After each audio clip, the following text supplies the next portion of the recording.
Voice आ रही है क्या मेरी? ओके।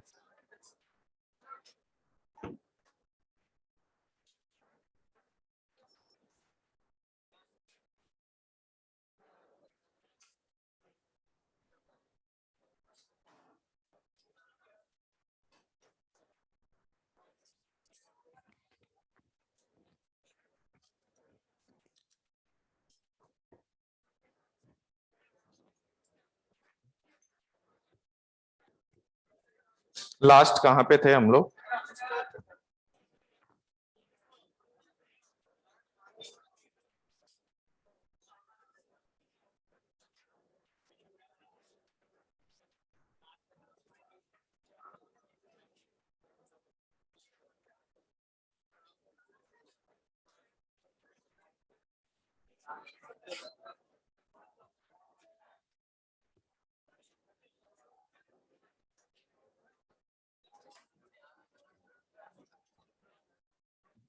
थोड़ा सा वेट करना पड़ेगा। नहीं वो तो ठीक है, बोर्ड सूख जाए ना। कुछ पॉइंट्स लिखवा दूं क्या तब तक? देखिए जो ट्रांजिस्टर है वो आपने देख लिया था कि एमीटर बेस जंक्शन को मैंने क्या कहा था, एक्टिव मोड में। यार बात बंद कर दो। वॉइस आ रही है ना सबको?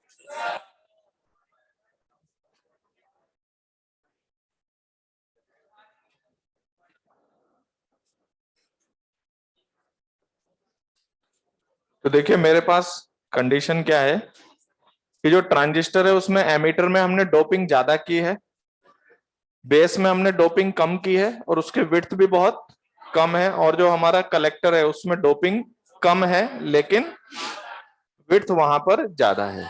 ठीक है, उसमें आपको रीजन में समझ में आया था कि बेसिकली हो क्या रहा था कि जो हमारा ट्रांजिस्टर है एक्टिव मोड में जब हम उसकी बायसिंग करते हैं तो emitter base junction forward bias and base collector junction reverse bias होता है। तो जो base collector junction reverse bias है और emitter base junction forward bias है, बेसिकली ये एक इस तरीके का एस्पेक्ट है कि हम चाहते हैं कि एमीटर से जो मेजॉरिटी चार्ज कैरियर है वो कहां तक पहुंचाए जाए, कलेक्टर तक। और उसके करस्पॉन्डिंग क्या होता है कि एमीटर बेस जंक्शन जब फॉरवर्ड बायस होता है तो वो अपने मेजॉरिटी इलेक्ट्रॉन्स को क्या करता है, मेजॉरिटी चार्ज कैरियर्स को पास अलाउ करता है। तो अगर हम एनपीएन में बात करें तो इलेक्ट्रॉन्स जो हैं वो बेस की तरफ जाते हैं। उसके बाद क्या होता है, इलेक्ट्रॉन बेस में आने पर बेस की विड्थ बहुत कम है और बेस में होल के नंबर्स भी बहुत कम है, तो वहां पर कुछ इलेक्ट्रॉन होल रिकॉम्बिनेशन होता है। लेकिन ज्यादातर इलेक्ट्रॉन जो हैं वो आपके कंबाइंड नहीं होते, ज्यादातर क्या मैक्सिमम इलेक्ट्रॉन कंबाइंड नहीं होते, बहुत लगभग 1%, 2%, 3% कुछ कंबाइंड होते हैं। बाकी सारे कहाँ मूव करा दिए जाते हैं? बाकी सारे कलेक्टर में मूव करा दिए जाते हैं। अब जब कलेक्टर में मूव कर जाते हैं तो जो आपने बायसिंग बैटरीज अप्लाई की है उसके थ्रू वापस चार्जेस का फ्लो होते रहता है।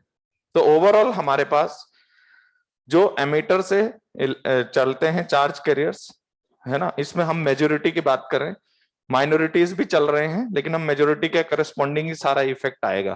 तो मैं मेजोरिटीज को समझा रहा हूं कि एनपीएन में इलेक्ट्रॉन्स बेस में जाएंगे, फिर बेस से कलेक्टर में जाएंगे, फिर जो बेस में कुछ रुक गए हैं वो, और जो कलेक्टर में गए हैं वो वापस इधर से घूम फिर के वापस एमीटर तक ले आया जाएगा। This is the working. ठीक है, और ये वर्किंग हम किस मोड में एक्सप्लेन करते हैं? एक्टिव मोड में। वैसे हमारा जो ट्रांजिस्टर है वो कई मोड्स में जा सकता है, forward forward bias, forward reverse bias, reverse reverse bias and reverse forward bias. ये चार डिफरेंट तरीके से हम बायसिंग कर सकते हैं, और इसमें जो ट्रांजिस्टर की वर्किंग एक्सप्लेन होती है वो किस मोड में एक्सप्लेन होती है? That is in active mode. ठीक है, तो एक्टिव मोड के कंसर्न हमारे पास जो सिचुएशन है उसमें हमारे पास मेजोरिटी चार्ज कैरियर्स कहां से कहां तक जाते हैं, एमीटर से कलेक्टर तक ले जाए जाते हैं। और इसके जो बीच में जो आपका सेकंड जो जंक्शन है जिसको आपने रिवर्स बायस कर रखा है, क्या कर रखा है, वो रिवर्स बायस वाले में क्या होता है कि वो क्या करता है, अपने मेजोरिटीज को तो रोक देता है और उधर से आने वाले इलेक्ट्रॉन्स को बेस से कहां तक एंट्री देता है, कलेक्टर तक एंट्री देता है, जबकि उसके अपने इलेक्ट्रॉन्स भी हैं, वो उसको क्या करता है, रोक के रखता है। बात समझ में आई या नहीं? तो फॉरवर्ड बायस मेजोरिटीज को अलाउ करता है, रिवर्स बायस अपने मेजोरिटीज को रोक के रखता है, और इस साइड से जो इलेक्ट्रॉन्स आ जाते हैं कहां तक, बेस तक। हम एनपीएन के कंसर्न बात कर रहे हैं, तो बेस तक जो इलेक्ट्रॉन आ जाते हैं फिर वो उनको पास देता है कलेक्टर तक। इसी तरह से अगर पीएनपी होगा तो होल्स आएंगे कहां तक, बेस में। बेस में कुछ इलेक्ट्रॉन से कंबाइंड हो जाएंगे और रिमेनिंग होल्स को कहां तक कैरी किया जाएगा, उनको कलेक्टर तक कैरी किया जाएगा with the help of reverse biasing. समझ में आई बात? तो बेसिकली ये आपके पास एक 3 टर्मिनल डिवाइस हो गया है। तो मैं एक बार एनपीएन की आपको बायसिंग शो कर देता हूं। तो ये मेरे पास एक एनपीएन ट्रांजिस्टर है, ये आपका एन पी, कितने डिप्लीशन लेयर है, एक ये है एक ये है। तो यहां पर आप इनको सर्किट्स में यूज करने के लिए, यहाँ एक मेटालिक जैकेट है, ये मेटालिक जैकेट और ये मेटालिक जैकेट। तो ये आपका कलेक्टर टर्मिनल, ये बेस टर्मिनल और ये एमीटर टर्मिनल है। ठीक है, यहां पर मेजोरिटी कौन है, इलेक्ट्रॉन्स, यहां मेजोरिटी कुछ होल्स और यहां मेजोरिटी इलेक्ट्रॉन्स। तो emitter base junction is forward bias. तो आप देख सकते हो ये डायोड की तरह है, एक जंक्शन, दूसरा जंक्शन भी है। तो emitter base junction forward bias है, तो उसके कंसर्न हमारे पास, इसको फॉरवर्ड बायस करने के लिए एन को लो से और पी को हाई से अगर आप कनेक्ट करते हैं, कैसी बायसिंग हो गई, ये फॉरवर्ड बायस है, पी को हाई पोटेंशियल से और एन को लो पोटेंशियल से। और इधर कौन सा बायस होना चाहिए, रिवर्स बायस। रिवर्स बायस करने के लिए पी को लो से और एन को हाई से अगर हम कनेक्ट कर दें, pure this junction emitter base junction forward bias, base collector junction reverse bias है। तो आपका क्या हो रहा है, इलेक्ट्रॉन्स को कहां मूव करा रहे हैं हम, इस तरफ। अब जो ज्यादा से ज्यादा इलेक्ट्रॉन्स किधर पास कराओगे आप, कलेक्टर की तरफ। तो कुछ इलेक्ट्रॉन्स यहां रुक गए, तो पहले मुझे बताइए ये इलेक्ट्रॉन जो यहां रुके हैं उनको इस टर्मिनल से खींचा जाएगा वापस, बैटरीज करेंगी ये काम। तो जब ये इधर खींच के आएगा तो इलेक्ट्रॉन नीचे आएगा, तो इसकी वजह से करंट ऊपर की तरफ होगा। इधर से इलेक्ट्रॉन ऐसे आएगा तो करंट इस डायरेक्शन में होगा, यस और नो। और इधर क्योंकि ये इलेक्ट्रॉन्स इधर इधर मिलके इधर जाएंगे, तो ये करंट इसके इस डायरेक्शन में होगा। तो ये वाला जो करंट है इसको हम लोग एमीटर करंट बोलते हैं, आईई। इस करंट को हम क्या बोलते हैं, बेस करंट, आईबी। और ये आपका IC, this is collector current. तो आपका आईई क्या होता है, एमीटर करंट, दूसरा होता है आई सी, दैट इज कलेक्टर करंट।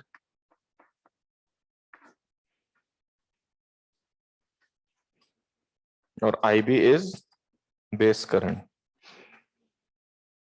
ठीक है, और यहां पर हमारे पास अगर हम यहां पर केसीएल अप्लाई करें then what would be the relation, IE इधर से आएगा, IB and IC, IE equals to IB plus IC. तो ये तो कंफर्म हुआ कि एमीटर करंट बेस और कलेक्टर दोनों से ज्यादा होंगे। बट जो ये कलेक्टर करंट है ना, वो नियरली इक्वल टू आईई होता है। मतलब होता तो ऐसे है, आईसी थोड़ा कम होगा, किससे, आईई से, लेकिन काफी इसके पास होता है। अगर हम प्रैक्टिकल बात करें तो मान लीजिए आईई का ये 95% है, कितना परसेंट है, तो यहां भी हम लिखते हैं IC less than IE, but IC is nearly equal to.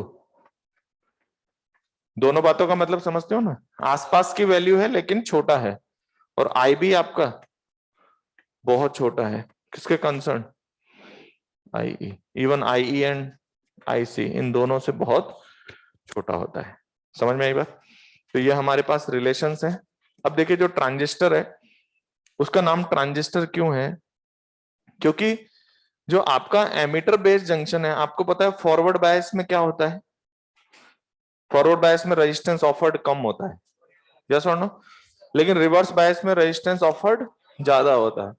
तो आपने पता है क्या किया है, अगर आप इसको ट्रांजिस्टर को दो अलग अलग पीएन जंक्शन की तरह देखो, तो मैं आपको बताता हूं कि आपने यहां तो क्या किया है, बिल्कुल फॉरवर्ड बायस डायोड जैसा ही है ये। लेकिन यहां पर क्या हुआ है, यहां पर आपने रिवर्स बायस में जो रिवर्स सैचुरेशन करंट होता था वो बहुत कम होता था, यस और नो? लेकिन आपने क्या कहा कि जो रिवर्स बायस में रिवर्स सैचुरेशन करंट होता था वो माइनॉरिटीज की वजह से होता था। अब यहां पर माइनॉरिटी वैसे इलेक्ट्रॉन है, थोड़ी देर के लिए उनको भूल जाओ, लेकिन आपने उन इलेक्ट्रॉन्स के नंबर किधर से बढ़ा दिए?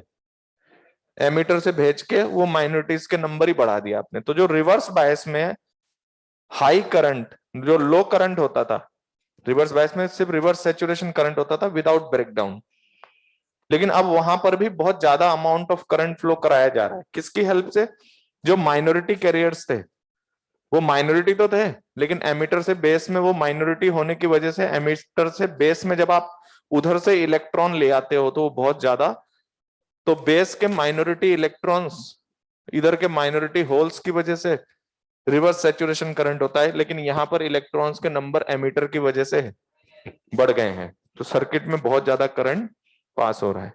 तो टेक्निकली ऐसा बोला जाता है कि आप लो रेजिस्टेंस वाले पार्ट से हाई रेजिस्टेंस वाले पार्ट में करंट फ्लो करा रहे हैं। जबकि रिवर्स बायस में हम कहते थे कि करंट फ्लो नहीं करता है, बहुत नेग्लिजिबल होता है। लेकिन अब क्या हो रहा है, आप हाई रेजिस्टेंस वाले पार्ट से भी करंट पास कर रहे हो, इसलिए ट्रांजिस्टर का नाम है ट्रांजिस्टर ट्रांसफर रजिस्टर। लो रजिस्टर से हाई रेजिस्टेंस पर हम ट्रांसफर कर रहे हैं करंट को। किस पर? तो उधर फॉरवर्ड बायस तो लो रेजिस्टेंस पार्ट है, लेकिन reverse bias high resistance part है, लेकिन हम लो रेजिस्टेंस पार्ट से किस पार्ट में करंट फ्लो करा रहे हैं? हाई रेजिस्टेंस में, इसलिए इसका नाम है transistor. Transistor means transfer plus resistor. बस समझ में? पहले इतना लिख लो। अगर हम इसको पीएनपी में समझाना चाहें तो होल्स तो हो जाएगा, लेकिन थोड़ा सा डायरेक्शन देखना होगा उसमें। तो देखिए ये पी एन पी, तो बायसिंग बैटरीज कैसे लगेंगी?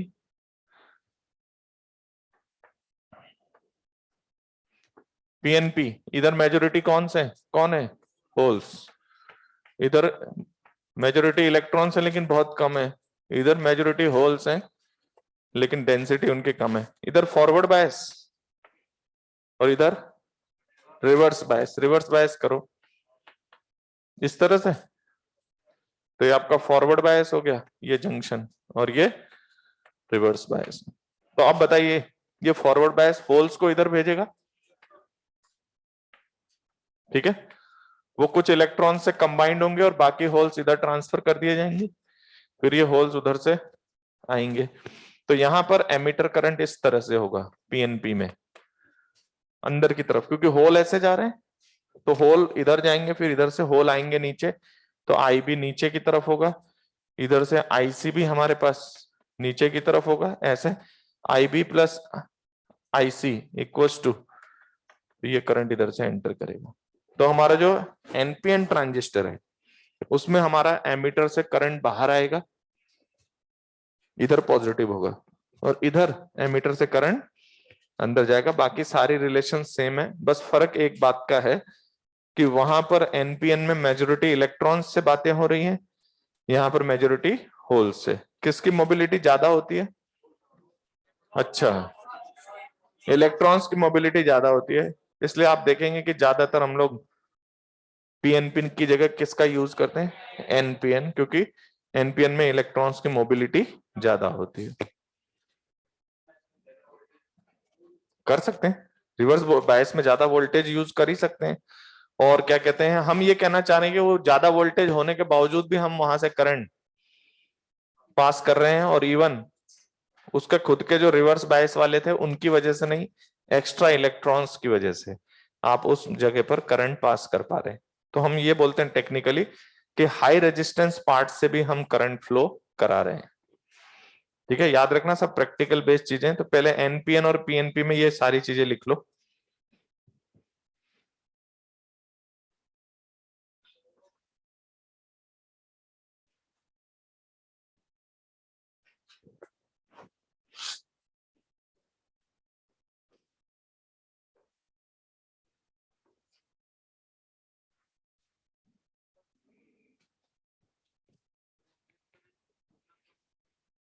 वहां नंबर ऑफ होल्स जो आपके पी है ना, उसमें जो कॉम्बिनेशन बनता है वो बहुत कम बनता है। तो मैक्सिमम कहाँ पास कर जाते हैं? कलेक्टर में। और मैक्सिमम कलेक्टर में पास कर जाते हैं तो एमीटर करंट कलेक्टर करंट जो है, कलेक्टर करंट लगभग एमीटर करंट के बराबर ही रहता है, हालांकि कम रहता है। इस और आप देख सकते हो कि जो बेस है उसमें नंबर ऑफ कंबाइंड इलेक्ट्रॉन्स बहुत कम होने की वजह से ये करंट बहुत कम होता है।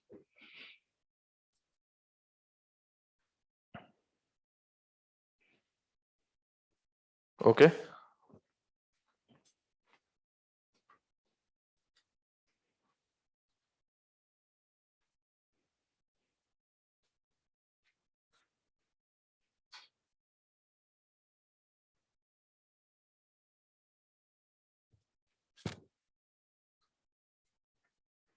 ये हमने लिखा है बेस कलेक्टर जंक्शन, बेस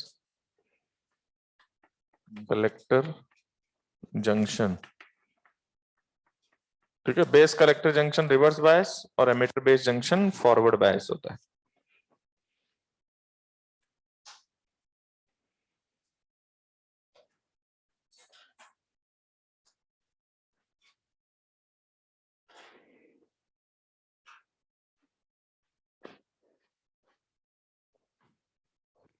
देखिए बाकी सारी चीजें सेम है, बस एनपीएन और पीएनपी में फर्क किस बात का है, वहां इलेक्ट्रॉन है और यहाँ होल्स हैं। बाकी ये जो रिलेशन लिखे हुए हैं ये दोनों के लिए वैलिड है, चाहे एनपीएन हो चाहे पीएनपी। समझ गए? बस फर्क ये है कि एनपीएन में ये जो करंट है वो एमीटर से बाहर निकल रहा है और पीएनपी में इधर से करंट अंदर जा रहा है, बस डायरेक्शन का फर्क है, बाकी और कोई फर्क नहीं है। और बेसिकली एनपीएन ज्यादा क्यों यूज करते हैं हम लोग? क्योंकि इलेक्ट्रॉन्स की मोबिलिटी ज्यादा होती है एज कम्पेयर टू होल्स, लेकिन काम दोनों एक जैसा कर सकते हैं बिल्कुल। ठीक है, तो पीएनपी एनपीएन में सिर्फ डायरेक्शंस का फर्क है और थोड़ा सा जो फंक्शनिंग बताने का तरीका है, एनपीएन में इलेक्ट्रॉन से उन बातों को समझा रहे हैं, पीएनपी में होल्स से समझाते हैं, बाकी सारी चीजें सेम है। पीएनपी में उधर से होल आ रहे हैं क्या? नहीं, बैटरी होल को नहीं खींच रही है एक्चुअल में, तो वो सब इलेक्ट्रॉन को ही खींच रही है। बट हम टेक्निकली अगर हम बात करें तो जैसे ये होल है, यहां पर एक इलेक्ट्रॉन एक होल कंबाइंड हो गए, तो क्या हुआ कि बाकी इधर पास कर गए, तो यहाँ इलेक्ट्रॉन होल वापस आपको इलेक्ट्रॉन बनाने हैं ना, तो यहाँ क्या होना चाहिए? वापस वापस होल आ जाने चाहिए। तो वो होल लाने के लिए क्या होगा? उन इलेक्ट्रॉन्स को खींच लिया जाएगा। तो यहाँ पर इलेक्ट्रॉन प्रोवाइड इस तरह से करके वापस सिचुएशन को मेंटेन किया जाता है। क्लियर? ऐसा नहीं है कि होल खींच रहा है, टेक्निकली तो हम बोलेंगे कि वो होल को खींच रहा है, तो वो जो होल यहां रुक गए वो होल को इधर से ले आएगा और इधर ले आने के लिए इधर से इलेक्ट्रॉन्स भेज देगा वो। समझ में आई बात? क्योंकि प्रैक्टिकली तो होल के पीछे भी कौन छुपा हुआ है? इलेक्ट्रॉन से छुपे हुए। तो जैसे ही आप यहां ले आएंगे तो मैं यहाँ होल्स की बात नहीं कर सकता हूँ, यहाँ मुझे इलेक्ट्रॉन से समझाना होगा। बट बेसिक मतलब एज अ चार्ज इफेक्ट अगर बात करें तो ऐसा लग रहा है होल इधर से आ रहे हैं और ये इधर से आ रहे हैं, बट ये कंडक्टर है तो इनमें इलेक्ट्रॉन्स ही चलेंगे। तो होल जिधर मैं बोल रहा हूं ना उसके अपोजिट इलेक्ट्रॉन्स चलेंगे। ओके, अच्छा अब ये जो आप देख रहे हैं ना आईई आईबी और आईसी, इनमें एक रिलेशन होता है, इनमें एक रेशो रहता है कि किस किस रेशो में ये जा रहा है। जैसे मान लो क्वेश्चन आपको बता दे कि 5% जो है वो बेस में रिकॉम्बिनेशन हो रहा है, तब समझ जाएंगे कि 95% पास करेगा। तो आपका जो एमीटर करंट है और बेस करंट है और कलेक्टर करंट है, इनका रेशियो आपस में फिक्स रहता है कि कितना कॉम्बिनेशन जा रहा है। तो जैसे एक करंट आप चेंज करोगे तो करस्पॉन्डिंग सारे करंट्स चेंज होने लग जाते हैं। बात समझ गए? तो जैसे यहां पर हम एक रेशियो की बात करें तो जैसे हम लोग I upon I C equals to I B upon I C plus 1। तो ये जो आई सी अपॉन आई ई है ना, आई सी अपॉन आई ई, इसको हम लोग बोलते हैं अल्फा। क्या बोलते हैं? अल्फा। जैसे मान लो मैंने आपसे कहा कि 95% कलेक्टर में चले गए, तो एमीटर करंट का ये आईसी कितने टाइम्स होगा? एमीटर करंट का ये 95% होगा। समझ में आई बात? और ये अल्फा आपका 0.95 आ जाएगा। इसी तरह से ये जो रेशो आप देख रहे हैं, इसमें जो आईसी अपॉन आईबी होता है, इसको हम लोग बीटा बोलते हैं। क्या बोलते हैं? फिलहाल ये जानने के लिए कि आपका अल्फा लेस देन 1 होता है और बीटा 1 से बड़ा होता है, क्योंकि आईसी की वैल्यू आईबी से बहुत ज्यादा है। ठीक है, अब इनका यूज कहां पर है, कॉमन बेस में है कि कॉमन एमीटर में है, वो मैं उसके टाइम पे बताऊंगा। बट ये जो रेशियो होते हैं, आईसी अपॉन आई को अल्फा कहा जाता है और आईसी अपॉन आईबी को क्या कहा जाता है? बीटा। तो यहां से रिलेशन क्या है अल्फा बीटा में? तो I upon I C 1 upon alpha equals to 1 upon beta plus 1। From here you can write the value of alpha equals to beta upon beta plus 1। तो कभी अल्फा देके बीटा पूछा जाए, beta देके alpha पूछा जाए, तो अल्फा जो है आईसी अपॉन आई होता है और बीटा हमने आईसी अपॉन आईबी को कहा हुआ है। इनमें रिलेशंस आप देख सकते हो।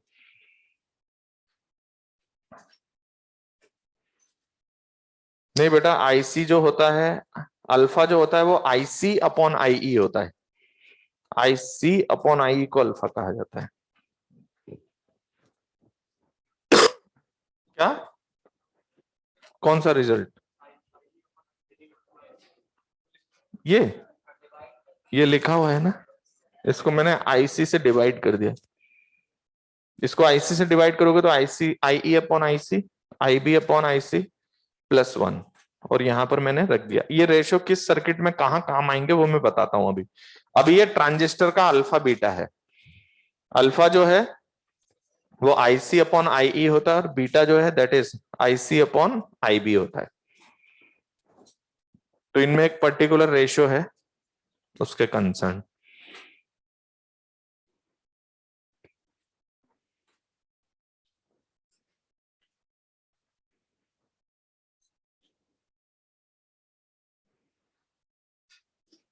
तो एमीटर बेस जंक्शन आपका फॉरवर्ड बायस और base collector junction reverse bias है। इतना सबने नोट कर लिया? तो देखिए, जो सर्किट्स में आपका ट्रांजिस्टर का सिंबल होता है वो इस तरीके का होता है। जैसे ये हमारा है, तो क्या होता है कि ये तो होता है बेस टर्मिनल और इन दोनों में से एक एमीटर होता है, एक कलेक्टर होता है। तो ये इसका सिंबल है। तो अगर एनपीएन है तो एरो इधर बाहर बनाते हैं। समझ में आई बात?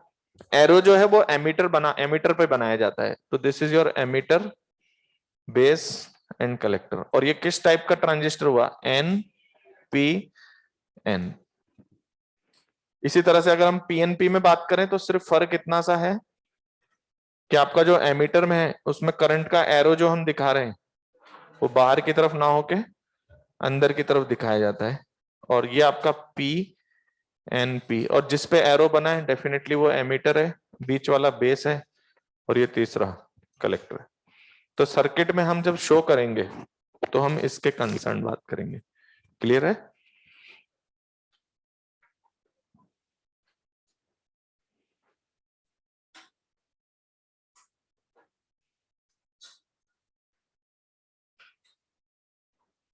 एक स्टूडेंट ने लिखा सर ये अल्फा बीटा समझ में नहीं आया। मैंने समझाया ही नहीं। मैंने कहा है इस रेशियो का नाम अल्फा है, इस रेशियो का नाम बीटा है। मैंने क्या कहा कि आईसी अपॉन आई को अल्फा से डिनोट किया जाता है, आईसी अपॉन आईबी को बीटा से डिनोट किया जाता है। आपका अल्फा 1 से छोटा है क्योंकि आईसी जो है वो आई से छोटा तो होता ही है, और आईसी आईबी से बहुत बड़ा होता है, इसलिए बीटा 1 से बड़ा है। अल्फा बीटा में ये रिलेशन होता है। तो सिंपली मैं ये कहना चाह रहा हूं कि आईसी आईबी आईई ये तो करंट हो गए, और इनमें आईसी अपॉन आईई को हम अल्फा सिंबल देते हैं और आईसी अपॉन आईबी को बीटा सिंबल देते हैं। अब ये अल्फा बीटा किस सर्किट में कहां पर कैसे यूज में होते हैं। तो ये तो इसकी प्रॉपर्टी है ना ट्रांजिस्टर की, कि अल्फा इतना है तो बीटा कितना होगा, और बीटा इतना है तो अल्फा कितना होगा। अब इसको कहां पर यूज आएगा इनका, वो हम आगे देखते हैं। हालांकि यूज से कोई मतलब नहीं है, सिर्फ एक रेशियो को आपने सिंबल दिया है अभी। ठीक है, चलिए, तो ये आपके पास एनपीएन और पीएनपी का आपके पास डायग्राम हो गया। ठीक है, अब हम लोग इनको यूज करते हैं। तो देखिए, जो आपका ये 3 टर्मिनल डिवाइस है, तो इसको हम 2 टर्मिनल इनपुट की तरफ और 2 टर्मिनल आउटपुट की तरफ, तो आप समझ रहे हो 3 टर्मिनल डिवाइस है, तो एक टर्मिनल कॉमन रहता है। तो जब भी आप इनको कॉन्फ़िगरेशंस में यूज करेंगे तो किसी एक टर्मिनल को कॉमन करना पड़ता है, इनपुट की तरफ भी और आउटपुट की तरफ भी। इसलिए हम लोग इनके जो आगे कॉन्फ़िगरेशंस की बात करेंगे उसमें नाम होगा common ammeter, common base and common collector. ठीक है, तो वैसे बेसिकली अगर मैं आपको एनसीईआरटी के अकॉर्डिंग बात करूं तो हमारे सिलेबस में कॉमन एमीटर ही दिखता है, बट कॉमन बेस भी थोड़ा हमें आना चाहिए। तो हम लोग common base and common ammeter दोनों की बात करेंगे। ठीक है, तो हेडिंग डालिए कॉमन बेस कॉन्फ़िगरेशन, क्योंकि तभी आपको रिलेशन समझ में आएगा कॉमन एमीटर में क्या डिफरेंसेस जनरेट हो रहे हैं।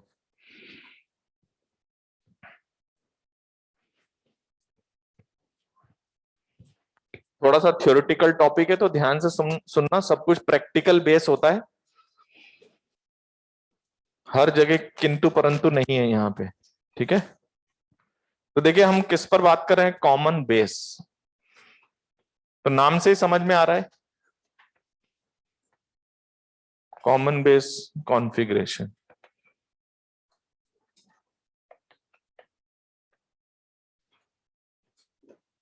तो कॉमन बेस में बेस को कॉमन रखना है। ठीक है, अभी बनाओ मत, क्योंकि इसमें क्या थ्योरेटिकल चीजें हैं, तो थ्योरेटिकल बातों को थोड़ा अच्छी तरह से समझना है। तो किसको कॉमन रखना है, तो मैं एक एनपीएन ट्रांजिस्टर यूज कर रहा हूं बेस को कॉमन रखने के लिए। तो मेरे पास ये मेरा सिंबल हो गया एक एनपीएन ट्रांजिस्टर का, तो this is my N P N. N पर आपको पता है अगर एरो बाहर लगा है तो वो एमीटर होगा, तो दिस वुड बी योर। तो आप क्या करने वाले हैं, बेस को कॉमन रख रहे हैं। तो बेस को कॉमन रखने के लिए बेस को दोनों तरफ यूटिलिटी में लेंगे आप, तो बेस इधर इनपुट साइड में भी जाएगा। और अब आपको पता है कि जो आपका ट्रांजिस्टर है जब वर्क करेगा, ठीक है, तो वर्क करने वाली कंडीशन में हम कह रहे हैं कि इसको एक्टिव मोड में कराना है। इसके अलावा और जितने भी मोड्स होते हैं, ठीक है, एक बार ऐसा करो पिछले पेज पे ये नाम लिख लो, कि जैसे हम लोग एमीटर बेस जंक्शन और बेस कलेक्टर जंक्शन, इसको हमने फॉरवर्ड बायस किया, इसको रिवर्स बायस, इसका नाम क्या है, एक्टिव मोड। दूसरा, base collector emitter base junction को आप फॉरवर्ड बायस रखें और बेस कलेक्टर भी फॉरवर्ड हो जाए, इसको सैचुरेशन मोड कहा जाता है। क्या कहता है, अभी हम इसको इक्वेशंस में जब बनाएंगे क्या कहते हैं, तब आपको और अच्छे से दिखेगा कि बायसिंग कैसे चेंज हो रही है। बट ये नाम है बायसिंग के, reverse bias emitter base junction, और ये भी रिवर्स बायस, तो इसको कट ऑफ मोड कहा जाता है। क्या कहता है, कट ऑफ मोड। और अगला मोड अगर हम बात करें कि emitter base junction reverse bias और base collector junction forward bias, तो ये इनवर्ट मोड होता है।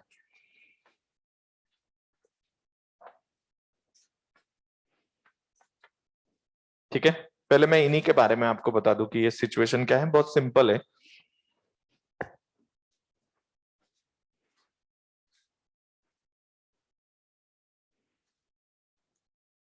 ओके,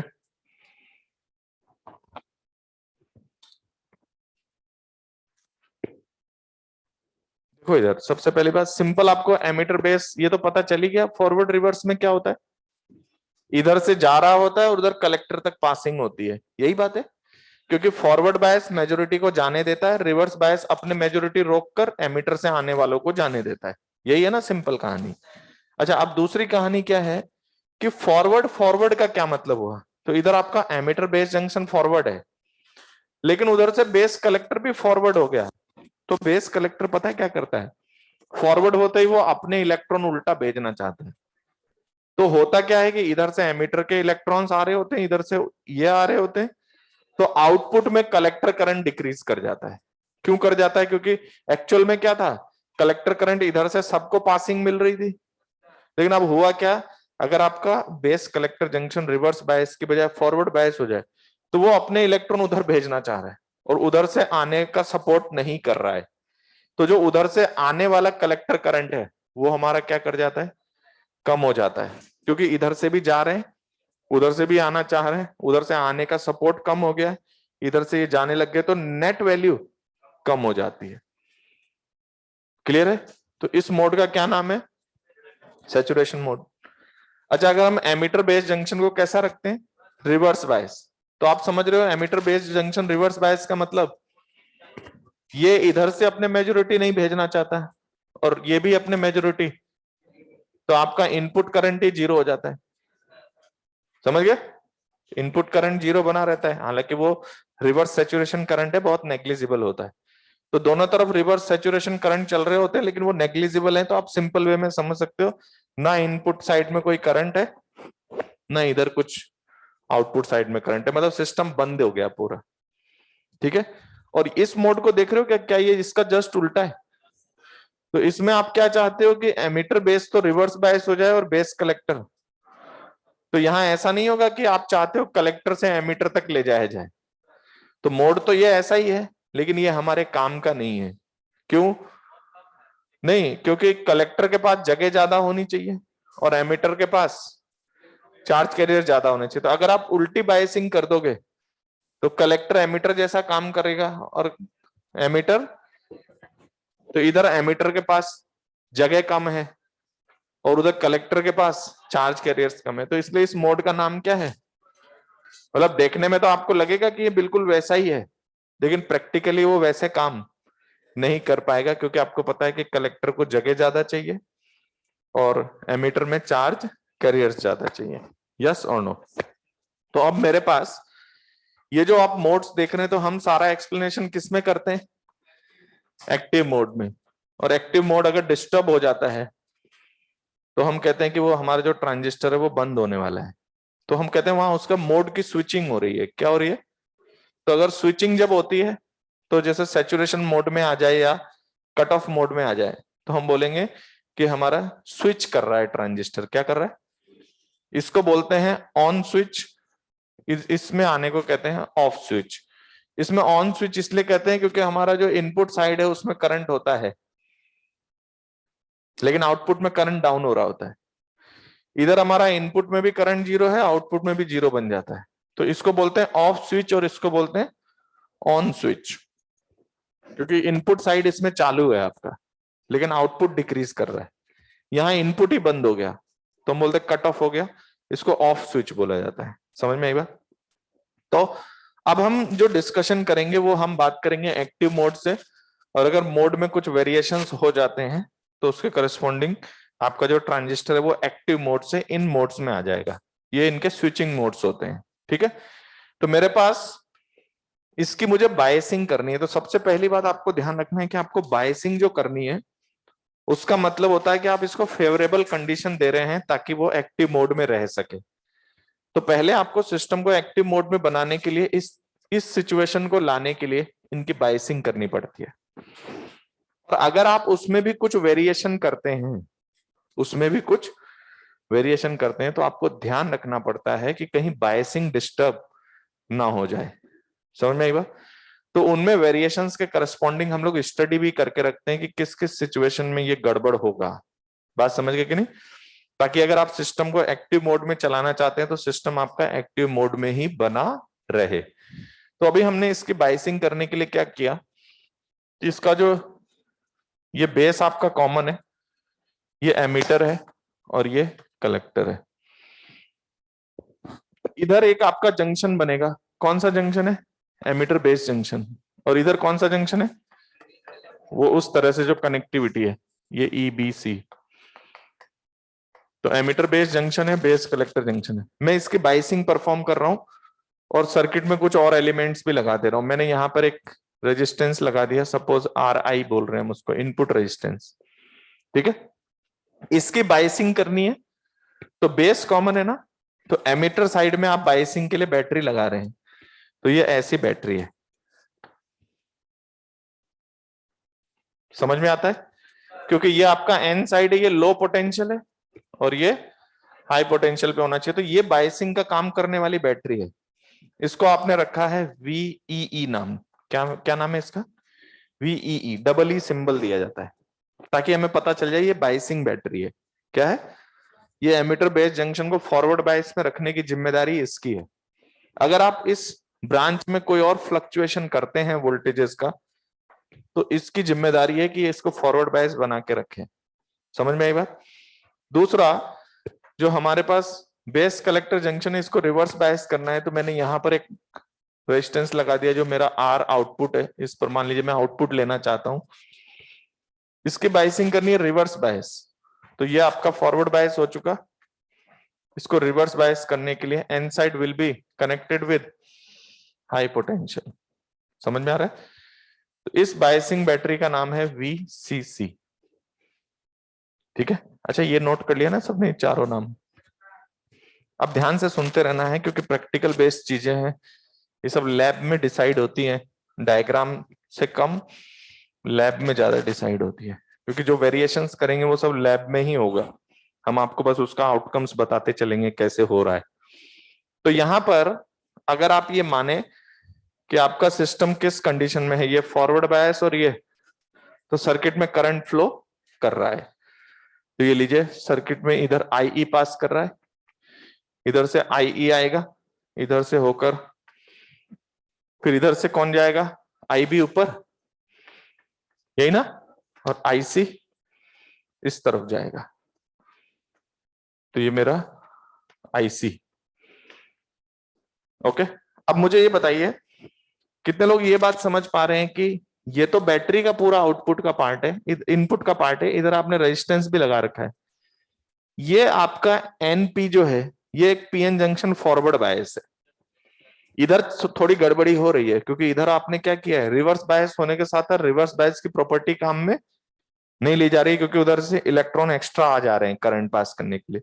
लेकिन जो पहला वाला एमीटर बेस जंक्शन है, ये बिल्कुल आपका फॉरवर्ड बायस की तरह है। किसकी तरह है? फॉरवर्ड बायस की तरह। तो देखिए क्या होता है कि ये जो फॉरवर्ड बायस है ना, तो यहां पर जैसे आपको याद है मैंने IV कैरेक्टरिस्टिक्स दिखाया था, तो मैंने क्या कहा था, अगर आप वोल्टेज चेंज करते हो तो उसका जो एमीटर बेस जंक्शन है वो एक नी वोल्टेज के बाद अपने अंदर बहुत ज्यादा चेंज एक्सेप्ट, और वो नी वोल्टेज भी बहुत कम होता है। तो यहां पर जब आप ये वोल्टेजेस लगा रहे हैं, तो उसके कंसर्न यहां से यहां तक जो डिफरेंस होगा, उसके अगर आप एनालाइज करें तो ये फॉरवर्ड बायस डायोड जैसा होगा। किसके जैसा? फॉरवर्ड बायस डायोड जैसा होगा कि नहीं, क्योंकि emitter base junction forward bias है। फॉरवर्ड बायस में आपको पता है कि पहले तो करंट बहुत कम रहता है, लेकिन फिर वो ग्राफ ऐसे जाना ये बताता है कि अब ये लार्ज करंट का सपोर्ट तो करता है, लेकिन वोल्टेज ड्रॉप एक्सेप्ट नहीं करता है, ज्यादा 0.7 0.3 का एक्सेप्ट करता है। तो यहां पर जो जंक्शन पर वोल्टेज आ रहा है, जंक्शन पर, तो इस पे जो जंक्शन है, इन दोनों के बीच में जो पोटेंशियल डिफरेंस है, उसको हम लोग सिंबल दे रहे हैं, इससे इसके बीच में, उसको हम बोल रहे हैं VBE, क्योंकि B ज्यादा पर होना चाहिए।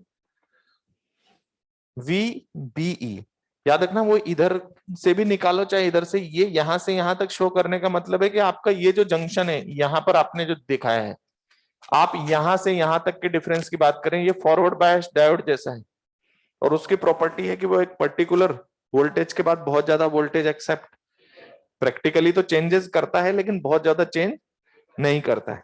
तो मुझे पता है कि मेरा VBE जो है, this is the potential drop on base collector junction. Okay, तो थोड़ा मुझे बताना, तो यहां पर अगर मैं VBE लिखना चाहूं तो वो कितनी वैल्यू का होगा? VBE इक्वल्स टू, तो मुझे इन दोनों पॉइंट के बीच का पोटेंशियल डिफरेंस चाहिए, तो बताइए ये VE है और यहाँ का पोटेंशियल VE माइनस की plus VE minus IE RI है, और यहां से यहां, तो क्या आपको लगता है यहां से यहां तक का जो पोटेंशियल डिफरेंस है वो इस रास्ते से निकाल लिया जाए? तो ये आपका बैटरी अंडर डिस्चार्जिंग जैसा नहीं दिख रहा? तो E माइनस आई आर लिखते हैं, ये डायरेक्ट लिख लो, कोई दिक्कत नहीं। इसका पोटेंशियल अगर आप VB बोलते हैं, तो सपोज ये VB है, तो VB इसका पोटेंशियल कितना? VB माइनस VEE, और इसका पोटेंशियल यहां से करंट के अपोजिट जा रहे हैं तो बढ़ेगा। तो अगर इसका पोटेंशियल आप VB बोलते हैं, इसका पोटेंशियल कितना बोलूं? इस पॉइंट का पोटेंशियल VB माइनस VEE, और इधर करंट के अपोजिट जा रहे हैं तो plus IE into RI, that is equal to कितना? V ऊपर वाला पॉइंट है E, तो आपको VBE चाहिए। VBE means VB minus VE। देखो VBE कितना है, that is VEE minus IE RI, जो भी आपने इनपुट रेजिस्टेंस यहां लगा रखा है उसके कंसर्न। यस और no? Ammeter base,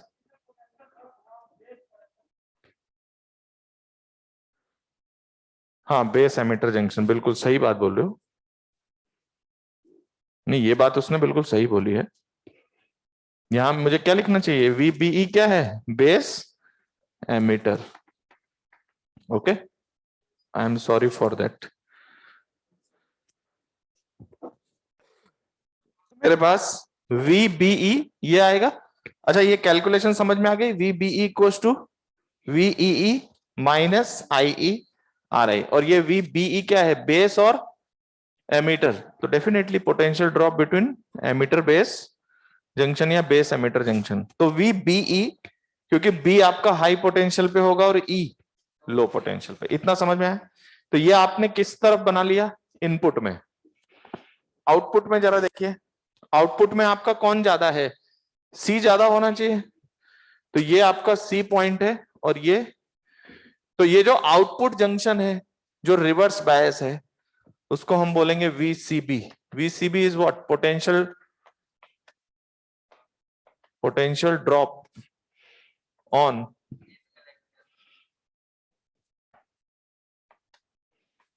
collector base junction. ठीक है, वहां पर एमीटर बेस जंक्शन है और यहां पर कलेक्टर बेस जंक्शन है। जरा VCB की वैल्यू कितनी होगी? VCB यहां से स्टार्ट करो, ये VB है, ये VB है, plus VCC minus IC R out, that is equals to VC, or you have to estimate VCB is your VC minus VB. So VC minus VB is, that is VCC, दो step क्यों लिखे? VCB equals to VCC minus IC R out. Clear है क्या? देखिए situation क्या है हमारे पास। Situation है कि आपने इसकी बाइसिंग परफॉर्म कर दी और इस तरह से वोल्टेज है। तो क्या आपको यह बात समझ में आती है कि अगर आप इनपुट में कुछ चेंजेस करते हैं, तो ये आपने बाइसिंग बैटरी लगाई है, इनपुट में कुछ चेंज करने के लिए आप यहां पर क्या कर सकते हो? मान लीजिए कोई आपने ऐसा सोर्स लगा दिया इस बीच में जो क्या कर रहा है, यहां पर एक एक्स्ट्रा वोल्टेज दे रहा है। तो वो एक्स्ट्रा वोल्टेज क्या करेगा? इस सर्किट में अगर हम बात करें तो उसको हम माइंड में ऐसे सोच रहे हैं कि हमने VEE में कुछ ऐड या सबट्रैक्ट किया। तो मान लीजिए VEE में हम कुछ ऐड ऑन करते हैं, कुछ ऐड ऑन करते हैं, तो क्या होगा?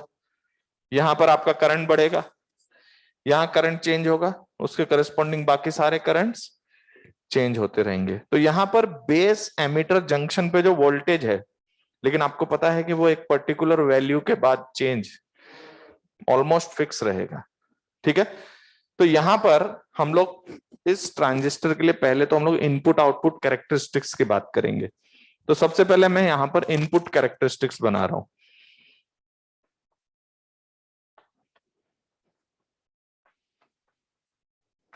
ओके, तो ये इनपुट कैरेक्टरिस्टिक्स किसके किसके बीच में बनेगा पता है? इनपुट इनपुट के बीच में। तो यहां पर मेरा IE जो है वो कौन सा करंट है? इनपुट करंट, और इनपुट वोल्टेज क्या है आपका, VBE इज कॉल्ड एज, याद रखना ये इनपुट वोल्टेज हम किसको बोल रहे हैं, जो जंक्शन पे आ रहा है, क्योंकि आपको स्टडी जंक्शन की करनी है, जंक्शन पे किस तरह से वोल्टेज आता है। तो क्या ये बिल्कुल आपका फॉरवर्ड बायस की तरह है, तो इधर मेरे पास IE और इधर VBE, जब हम इस ग्राफ को लैब में बनाते हैं अलग अलग वेरिएशंस को चेक करते हुए, तो याद रखिएगा जब हम इस ग्राफ को बना रहे होते हैं तो हम लोग VCB को कांस्टेंट लेके चलते हैं, VCB को क्या लेके चलते हैं, कांस्टेंट। तो VCB को जब आप कांस्टेंट लेके चलते हैं तो उस पर्टिकुलर VCB के लिए ये ग्राफ कुछ इस तरीके का बनता है। तो जैसे हम फॉरवर्ड बायस में बनाते हैं, पता चलता है किसी पर्टिकुलर वोल्टेज के बाद ये वैल्यू क्या होती है फिर, तो ये मैं किसी VCB कांस्टेंट पर ग्राफ बनाता हूं। अब ये ग्राफ से क्या क्या चीजें पता चल रही है कि VBE एक पर्टिकुलर लिमिट के बाद ज्यादा नहीं बढ़ रहा है, जबकि करंट आप ज्यादा भी बढ़ा सकते हो। समझ में आई बात। वो बात अलग है कि जब ये वोल्टेज बहुत ज्यादा कम था, तो आपको दिख रहा है अभी सर्किट में बहुत करंट कम है ये अभी भी फॉरवर्ड बायस है अभी भी, लेकिन अभी करंट बहुत कम है।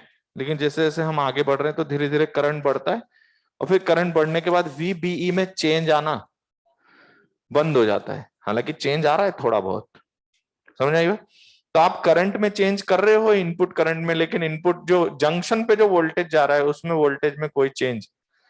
तो इसीलिए तो हम कहते हैं कि इनपुट या डायोड जो है आपका फॉरवर्ड बायस में कम रेजिस्टेंस ऑफर करता है। कम रेजिस्टेंस क्यों, क्योंकि आप उसमें करंट में वेरिएशन कर रहे हैं लेकिन उसमें वोल्टेज में कोई खास वेरिएशन नहीं हो रहा है। तो अगर आप यहां पर देखें कि वोल्टेज का कुछ वेरिएशन है और इधर कुछ करंट का वेरिएशन है, ठीक है, तो क्या दिख रहा है आपको, वोल्टेज में बहुत कम वेरिएशन है जबकि करंट में बहुत ज्यादा। तो अगर कोई आपसे पूछे कि ये इस कंडीशन के बाद जो ये रेजिस्टेंस ऑफर कर रहा है वो रेजिस्टेंस कितना करेगा, तो आप क्या कहेंगे कि सर इनपुट वोल्टेज में बहुत ज्यादा वेरिएशन नहीं है लेकिन इनपुट करंट में बहुत ज्यादा वेरिएशन हो जाता है। तो हम कहेंगे हमारा जो इसका जो डायनेमिक रेजिस्टेंस है, डायनेमिक कहने के पीछे पर्पस क्या है, ये चेंज होता है, अलग अलग कंडीशन पे कुछ चेंजेस हो सकते हैं। तो इसका जो डायनेमिक रेजिस्टेंस है इनपुट का, उसको आप delta VBE upon delta IE से लिखते हैं, और ये स्मॉल होता है।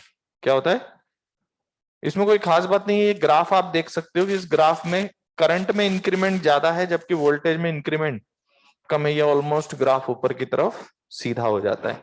समझ में आई बात। तो इसके कंसर्न ये इनपुट में बहुत कम रेजिस्टेंस ऑफर कर रहा होता है। इसमें कोई खास बात नहीं है क्योंकि ये किसकी तरह ही है, फॉरवर्ड बायस डायोड की तरह ही है। बात समझ गए। पहले इतना नोट करिए, ये इसका इनपुट कैरेक्टरिस्टिक्स है।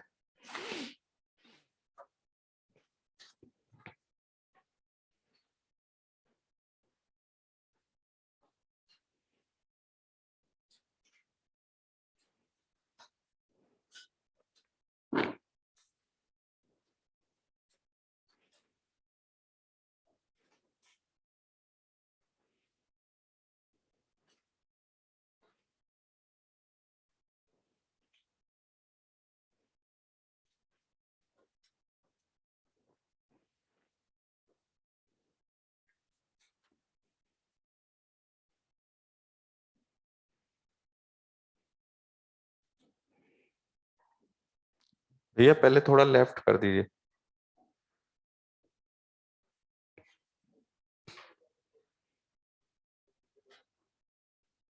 ठीक है, यहाँ पर बेस एमीटर है ना, मैं लिखते वक्त कलेक्टर लिख दिया था गलती से।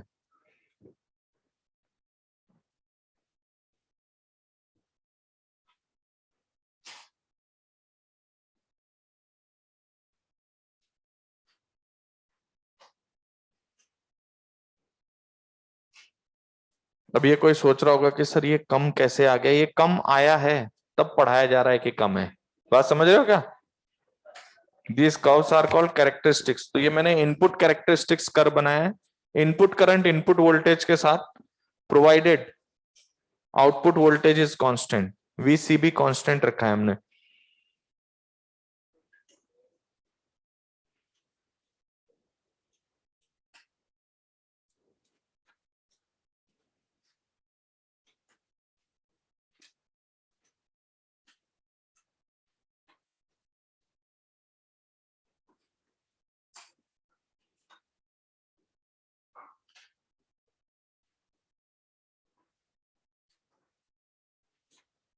बात करते करते मत नोट करो।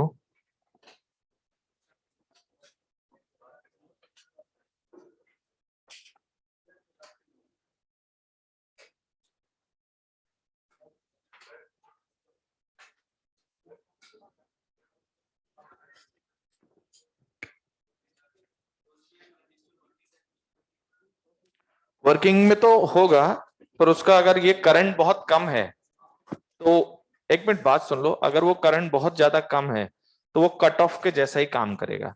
मतलब करंट बहुत नेग्लिजिबल है तो आपका कहना सही है कि वो काम नहीं कर रहा है, क्यों? क्योंकि उसमें करंट अभी है ही नहीं, तो वो सिस्टम आपका कट ऑफ जैसा बिहेव कर रहा है अभी। हालांकि वो अभी रिवर्स बायस में नहीं है, लेकिन फॉरवर्ड बायस में होते हुए भी करंट ऑलमोस्ट जीरो शो कर रहा है। तो यहां पर ऑलमोस्ट उसका बिहेवियर इस तरीके का है कि जैसे वो कट ऑफ में ही है, तो इनपुट करंट डेवलप नहीं हो रहा है। ओके, थोड़ा सा फोकस करें, है ना, नहीं तो ये थ्योरेटिकल बेस्ड चीजें हैं। डायनेमिक रेजिस्टेंस क्या है? आपने क्या किया, इस सर्किट, इस ग्राफ को बनाया, तो क्या आपको यहाँ कुछ स्लोप दिखाई दे रहा है? तो उस स्लोप में आप देखो तो ये ग्राफ एकदम ऊपर की ओर उठ रहा है। तो ये जो स्लोप है, तो ये delta I E upon delta VB है। ये क्या बताता है कि वीबी ई में कितना चेंज हुआ, और ये क्या बताता है आई ई में कितना चेंज हुआ। तो आपको क्या दिख रहा है कि जंक्शन का जो वोल्टेज है उसमें कुछ चेंजेस नहीं आ रहा है, बहुत नेग्लिजिबल चेंज हो रहा है। लेकिन करंट में, इसका मतलब है कि ये जो आगे रेजिस्टेंस ऑफर कर रहा है इस ग्राफ के करस्पॉन्डिंग, कोई पूछे कि यहां पर अगर मैं आपसे कोई रेजिस्टेंस की बात करूं तो वो रेजिस्टेंस बहुत कम है। तो वो रेजिस्टेंस कैसे निकाला आपने, कितना वी में चेंज आया अपन कितना आई में चेंज आया। तो ये मेरे पास delta V B E upon delta I इसका रेजिस्टेंस है। नाम डायनेमिक क्यों है? इनमें कुछ वेरिएशंस हैं। हालांकि ये स्मॉल वैल्यू है, हमें एग्जैक्ट हर इंस्टेंट का निकालने की कोई नीड नहीं है, हम लोग एक एवरेज वैल्यू यूज कर लेते हैं कि इसका डायनेमिक रेजिस्टेंस है और वो स्मॉल है, बहुत कम रेजिस्टेंस है। बट टेक्निकली देखो तो आपको दिख रहा होगा ग्राफ में स्लोप वगैरह चेंज हो रहा है क्या? तो डायनेमिक शब्द इसलिए कभी यहाँ कभी यहाँ कभी यहाँ कभी यहाँ अलग अलग वैल्यूज हैं, बट ऑन एन एवरेज ये वैल्यू बहुत कम है। आर आई जो है उधर मैंने सर्किट में लगाया है, उधर वाला वो कैपिटल आर, ये आर आई मैंने सर्किट में एक रजिस्टर यूज किया है, और ये आर आई है, ये आपका सिस्टम जो रेजिस्टेंस ऑफर कर रहा है। आर आउट मैंने लगाया है एक रजिस्टर, इसलिए क्योंकि वो इनपुट साइड है और ये वो इनपुट साइड है, ये आउटपुट साइड है।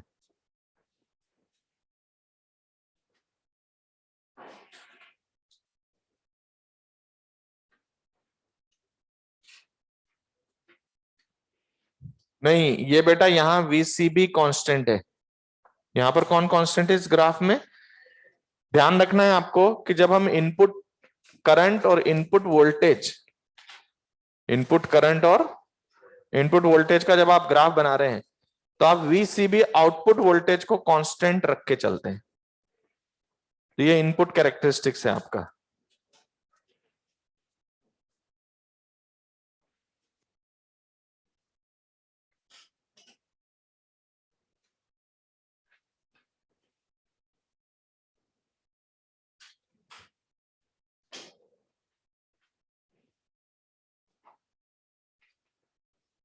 नोट कर लिया सबने?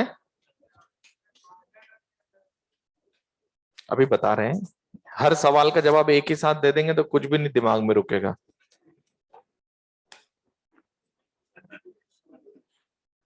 पहले नोट करें। अब देखो, ये जो कम रखा है, हालांकि जो बात मैं बता रहा हूँ वो बहुत ज्यादा आपके सिलेबस में इस लेवल पे तो नहीं है, बट फिर भी मैं बता दे रहा हूँ। ये जब आपने कांस्टेंट रखा है ना, इसको कांस्टेंट रखने के पीछे पर्पस है हमारा, क्योंकि अगर आप वीसीबी को सेम रख के डिस्कशन नहीं करेंगे तो वो क्या करता है, इनपुट करंट को डिस्टर्ब कर सकता है। वीसीबी किसको डिस्टर्ब कर सकता है, इनपुट करंट को। कैसे करता है मैं आपको बताता हूं। ये सब ऐसे आपका, इसको बेस मॉड्यूलेशन कहते हैं, बट अभी आपके काम का नहीं है, मैं बता दे रहा हूं एक बार। ये आपके पास एमीटर, बेस, कलेक्टर है। तो एक बात बताइए, आपको ये पता है कि ये बायसिंग जो है इधर रिवर्स बायस है, ये तो फॉरवर्ड बायस है, इसको तो आपने कम कर दिया, ये तो कम करके खत्म भी हो गया, करंट आराम से जा रहा है, कोई दिक्कत नहीं। लेकिन रिवर्स बायस में तो आपका डिप्लीशन लेयर है। और क्या आपको लगता है कि जैसे जैसे आप वीसीबी वोल्टेज, चलो पहले ये मान लेते हैं कि रिवर्स बायस में, पहली बात तो मुझे ये पता है कि यहां पर डिप्लीशन लेयर की कोई विड्थ है। वो बात अलग है कि इधर इधर अलग अलग विड्थ हो सकता है। अलग अलग विड्थ क्यों हो सकता है, अलग अलग विड्थ इसलिए हो सकता है कि यहाँ यहाँ डोपिंग कंसंट्रेशन अलग अलग है। और आपको पता है कि रिवर्स बायस में डिप्लीशन लेयर और चौड़ा हो जाता है। तो अगर आप वीसीबी को चेंज करते रहेंगे तो वीसीबी के चेंज होने से क्या होता है, जो डिप्लीशन लेयर देख रहे हो इसकी विड्थ बढ़ती है, और इसकी विड्थ बढ़ने से यहां पर बेस की विड्थ कम हो जाती है। क्या कम हो जाता है, बेस की विड्थ। और बेस विड्थ कम होने से क्या होता है, इधर से जो करंट आता है ना, उसमें एक तो हमारा क्या कहते हैं, बेस विड्थ कम होने से बेस करंट कम हो जाता है। क्योंकि बेस विड्थ कम होने से आपने क्या किया, जो बेस है उसमें नंबर ऑफ इलेक्ट्रॉन होल जो थे, जो कंबाइन करते थे, उसी को कम कर रहे हो आप। तो क्या आपको लगता है कंबाइनिंग कम होगा, तो ये कौन से करंट को बढ़ा देगा। तो ये किसको बढ़ाएगा, मैं आपको बताता हूं। जब उधर से इधर फ्लो करेगा तो बेस करंट को कम कर देगा, और बेस करंट कम होकर कलेक्टर करंट में कुछ इंक्रीमेंट आ जाएगा। समझ में आ रहा है। और ओवरऑल अगर हम देखें तो इसकी वजह से एक और घटना होती है, ये सब प्रैक्टिकल बेस्ड है। जब ये विड्थ बढ़ती है, समझ गए, तो इधर से जो आने वाले हैं ना, उनका रेट भी बढ़ता है, उनका रेट भी बढ़ता है। उसको ऐसे कहा जाता है कि यहां पर कंसंट्रेशन कम हो रहा है, तो यहां पर डेंसिटी बढ़ती है, तो फ्लो का रेट बढ़ने लग जाता है विड्थ की वजह से। ये सब प्रैक्टिकल एस्पेक्ट है। तो यहाँ दो घटनाएं एक साथ होती है कि एक तो आपका क्या है कि अगर वीसीबी बढ़ जाए तो आपका एमीटर करंट थोड़ा बढ़ जाता है, एमीटर करंट थोड़ा बढ़ जाता है, और बेस करंट थोड़ा, और वो जो बढ़ा हुआ करंट है वो कलेक्टर की तरफ दिखता है आपको। समझ में आई बात। तो अगर हम यहाँ पर वीसीबी को कांस्टेंट नहीं रखेंगे, वीसीबी को कांस्टेंट नहीं रखेंगे तो वो इनपुट करंट को भी डिस्टर्ब करता रहेगा। किसको, तो आप इनपुट कैरेक्टरिस्टिक्स बना रहे थे, तो इसलिए हम लोग इनपुट करंट चाहते हैं कि जो भी हमारा सिस्टम इनपुट में हो वो वैसा ही रहे, इनपुट में वेरिएशन चलता रहे। वीसीबी को कांस्टेंट लेके चलते हैं। वीसीबी कांस्टेंट इसलिए ताकि वो इनपुट सर्किट को कोई डिस्टरबेंस ना दे, जो यहाँ पर कंडीशंस हैं उसके करस्पॉन्डिंग। तो वीसीबी के बढ़ाने से यहां पर बेस के अंदर डिप्लीशन लेयर की विड्थ बढ़ती है, तो यहां पर उनके नंबर्स कम हो जाते हैं, उसके करस्पॉन्डिंग हमारा क्या हो जाता है, आईबी कम हो जाता है। एक रीजन वो है। दूसरा, इसके कम होने से आईई में इंक्रीमेंट देखा जाता है, क्योंकि यहां पर कुछ कंसंट्रेशंस बढ़ते हैं, उससे बोला जाता है कि डिफ्यूजन का रेट बढ़ता है। क्योंकि फॉरवर्ड बायस करंट किसकी वजह से होता है, डिफ्यूजन की वजह से। तो डिफ्यूजन और फास्ट होता है कंसंट्रेशन के हिसाब से, तो हमें कहा जाता है कि आईई बढ़ता है और आईबी घटता है, और ये बढ़ा है जो सारा सारा आपको यहाँ पे दिखाई देता है। तो अगर हम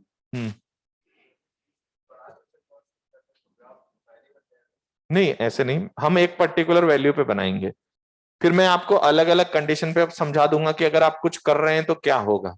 बात समझ गए। पहले मैं एक बार फिक्स रख के बना रहा हूं, फिक्स नहीं रखने पर क्या होगा आप समझ गए। क्योंकि वीसीबी डिस्टर्ब होने से आपका कौन डिस्टर्ब हो जाएगा, कौन डिस्टर्ब हो जाएगा, आपका आईबी डिस्टर्ब होगा और आईई डिस्टर्ब होगा। आईबी घटेगा, आईई बढ़ेगा।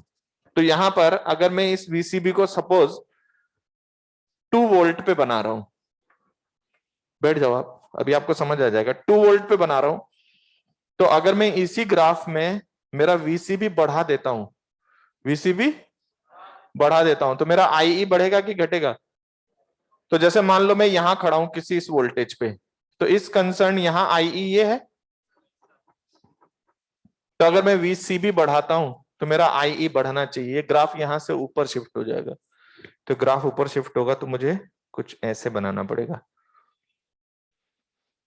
तो ये सपोज वीसीबी आपका 2 वोल्ट था, ये वीसीबी मैंने यहाँ सपोज 5 वोल्ट बना दिया, कुछ चेंजेस कर दिए, तो किधर बढ़ रहा है दिख रहा है आपको? क्यों बढ़ रहा है इधर? क्योंकि किसी गिवन वीबीई पर आप चेक कर रहे हो, आपने कहा कि सर मैंने वीसीबी को बढ़ा दिया, तो मेरा कौन सा करंट बढ़ गया? आई पहले कम था, बाद में आई बढ़ गया। बढ़ने का रीजन है बेस मॉड्यूलेशन, इनको अर्ली इफेक्ट कहा जाता है, वो हमारे सिलेबस का पार्ट नहीं है, ठीक है। तो ये करंट बढ़ रहा है, ठीक है। तो आपको बस इतना ध्यान रखना है, वो भी नहीं रखोगे तो भी चलेगा, कि अगर आप वीसीबी जो कांस्टेंट है उसकी वैल्यू बढ़ाते हैं तो ग्राफ इधर लेफ्ट में शिफ्ट होता है। उसका रीजन है कि वीसीबी बढ़ाने पे आपका आईई बढ़ जाता है, और आईई बढ़ जाता है तो ये ग्राफ थोड़ा सा ऊपर शिफ्ट होता है। हाँ, वीसीबी को हाँ वो रेगुलेट कर सकता है, बिल्कुल।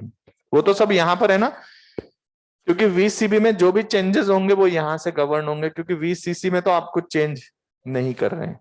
बात समझ में आया? इतना नोट कर लिया क्या सबने? तो ये आपका इनपुट कैरेक्टरिस्टिक्स है, इसमें आउटपुट वोल्टेज को फिक्स रखा जाता है, क्योंकि आउटपुट वोल्टेज को चेंज करने से आईबी और आईई अफेक्ट होते हैं, और उसके कंसर्न आईसी अफेक्ट होता है, इसलिए एक चीज को फिक्स रख के चलते हैं। हाँ, वीसीबी बढ़ेगा तो डिप्लीशन लेयर की विड्थ बढ़ेगी, तो आईबी तो वैसे ही पतला लिया है आपने, और आपका जो डिप्लीशन लेयर है वो कुछ बेस के साइड भी होगा और कुछ कलेक्टर के साइड भी होगा। और आपको पता है कि बेस में डोपिंग कम है, तो बेस में उसकी फिजिकल विड्थ ज्यादा आएगी, फिजिकल विड्थ ज्यादा आएगी, तो यहां पर वैसे ही आपके पास अवेलेबिलिटी कम थी और कम हो गई। डिप्लीशन, हाँ, चार्ज कैरियर्स के डिप्लीशन लेयर के विड्थ बढ़ने से उससे आपका आईबी करंट कम हो गया। इसको बेस मॉड्यूलेशन कहा जाता है। वीसीबी से आपका बेस जो है उसका मॉड्यूलेशन डिस्टर्ब होता है वहां पे, और वो आईबी को डिस्टर्ब करता है।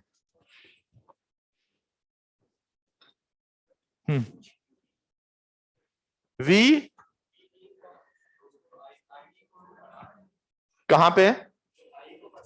हाँ, यहां पर हमने बढ़ा, हम नहीं बढ़ा रहे हैं, अपने आप बढ़ रहा है। हमने क्या किया, एक पर्टिकुलर वोल्टेज पर हमने वीसीबी को अगर चेंज कर दिया तो उस गिवन कंडीशन पर आपका आईई बढ़ जाता है।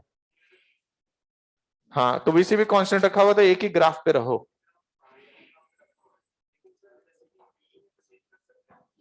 हाँ हाँ, नहीं होगा। जो भी आप यहाँ गड़बड़ी करोगे ना वो सारी यहाँ दिखाई देगी, यहाँ पर चेंजेस नहीं होगा, क्योंकि ये रिसीव नहीं करता है हाई वोल्टेज का चेंज। आपको पता है इसकी तो कैरेक्टरिस्टिक्स है। कैरेक्टरिस्टिक्स मतलब समझते हो? हमने स्टडी किया है कि ये बेस और एमीटर जंक्शन एक फिक्स वैल्यू से ज्यादा ड्रॉप अपने ऊपर एक्सेप्ट करो आप यहाँ पे चेंज, वो सारा इनपुट में दिखाएगा। हाँ, और उधर देखो उल्टा हो रहा है। इधर ये तो आपका फिक्स्ड बैटरी है, यहां आप कुछ लगा भी नहीं रहे हो, लेकिन उधर कुछ चेंजेस करते हो तो ये वीसीबी बदल जाएगा अपने हिसाब से। अगर आप वीसीबी चेंज कर रहे हैं तो वीसीसी के करस्पॉन्डिंग आईसी बदलेगा तो वीसीबी बदलेगा, लेकिन ये यहां पर चेंज सीधा इसके साथ एसोसिएटेड हो रहा है। लेकिन यहां पर क्या हो रहा है, वीबीई वो नेग्लिजिबल चेंज रखता है अपने अंदर, एक फिक्स वैल्यू अचीव करने के बाद कांस्टेंट हो जाता है। ये लैब में हमने कैरेक्टरिस्टिक्स कर्व अलग अलग वैल्यूज पे बनाया है। इसमें रीजन दिया मैंने कि हम वीसीबी को कांस्टेंट रख के इस ग्राफ को बनाते हैं। तो इधर आपका वीसीबी अगर 2 वोल्ट है तो ये पीछे 5 वोल्ट का मतलब आपने वीसीबी बढ़ा दिया, वीसीबी बढ़ाने से आपका आईई बढ़ जाता है, इसलिए ग्राफ थोड़ा लेफ्ट में शिफ्ट हो गया। ये शिफ्टिंग होती है बेस मॉड्यूलेशन की वजह से। कंफर्म? हटा दूं मैं इनपुट कैरेक्टरिस्टिक्स? अब हम लोग आउटपुट बना रहे हैं। मेरे को लग रहा है तुम लोग एक ही पढ़ पाओगे आज। हटा दूं? लॉजिक गेट तो 2 मिनट का खेल है।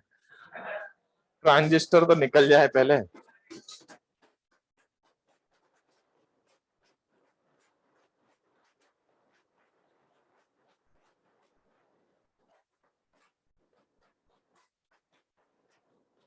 बस बस।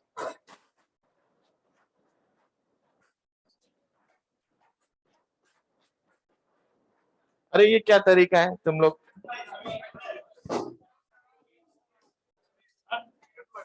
मतलब ऐसे करें जैसे खान में काम करना हो। इतनी ज्यादा एनर्जी है तो यहाँ आसपास बहुत खान है, 40-50 किलोमीटर रेंज में। आप आराम से जाएं, हथौड़ी लें और कम से कम कुछ काम आए। अब इधर देख लो, एक मिनट दिमाग कंसंट्रेशन में रखने दो। अब इनपुट आपने ग्राफ बना दिया। अब आप आउटपुट कैरेक्टरिस्टिक्स की बात करें तो आउटपुट आउटपुट में किसका किसका ग्राफ बनाया जाता है। तो हम आउटपुट में लेते हैं IC is your output current,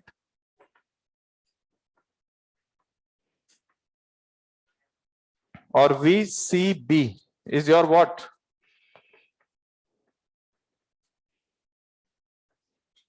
अभी लिखो मत, पहले इधर समझ लो। यानी आप क्या चाहते हो, आप इसका बिहेवियर इसके साथ देख रहे हो।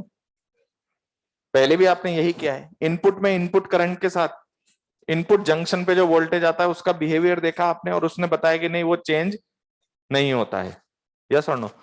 तो जब हम इस ग्राफ को बना रहे होते हैं तो हमारा कंसर्न क्या रहता है कि हम हमारा इनपुट डिस्टर्ब नहीं कर रहे हैं। क्या डिस्टर्ब नहीं कर रहे। तो हम कह रहे हैं कि हमारा जो IE करंट है उसको कांस्टेंट रख के ग्राफ बनाना है।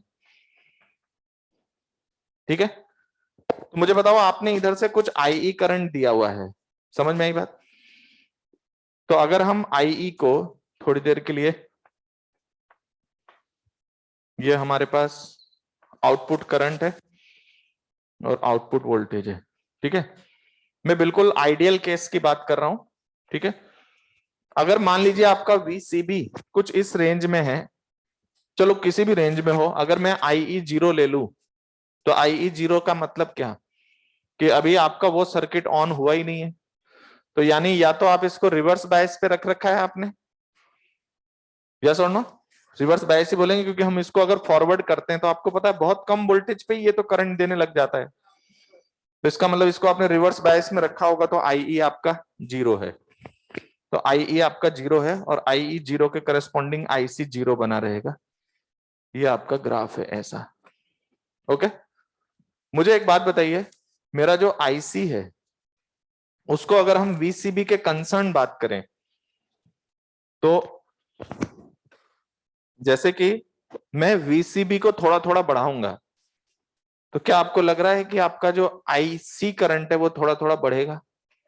IC थोड़ा थोड़ा करंट बढ़ेगा। लेकिन आपको ये भी बात पता है कि बढ़ते बढ़ते उधर से, क्योंकि आपने IE फिक्स रखा हुआ है तो IE के करस्पॉन्डिंग IC भी फिक्स वैल्यू ही है। तो अगर आपका इधर की बायसिंग रिवर्स बायस है, कैसी बायस है, रिवर्स बायस, तो आपको पता उधर से करंट इधर फ्लो कर जाएगा।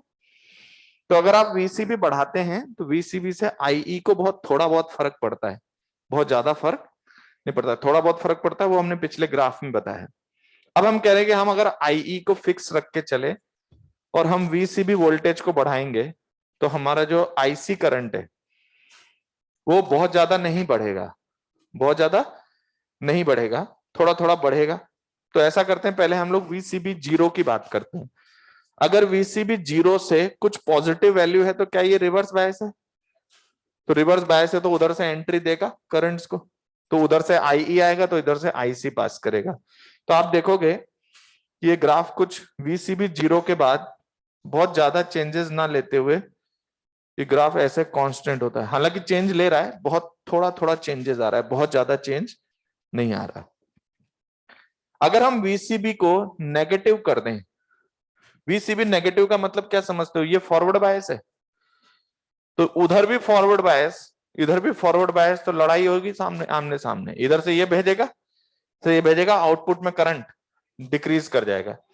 तो अगर आप VCB को नेगेटिव बना देते हैं तो आपका ये सर्किट जो है वो बेस कलेक्टर में किस बायस हो जाएगा, फॉरवर्ड बायस। फॉरवर्ड बायस मतलब आमना सामना होगा, आउटपुट में करंट डिक्रीज करेगा।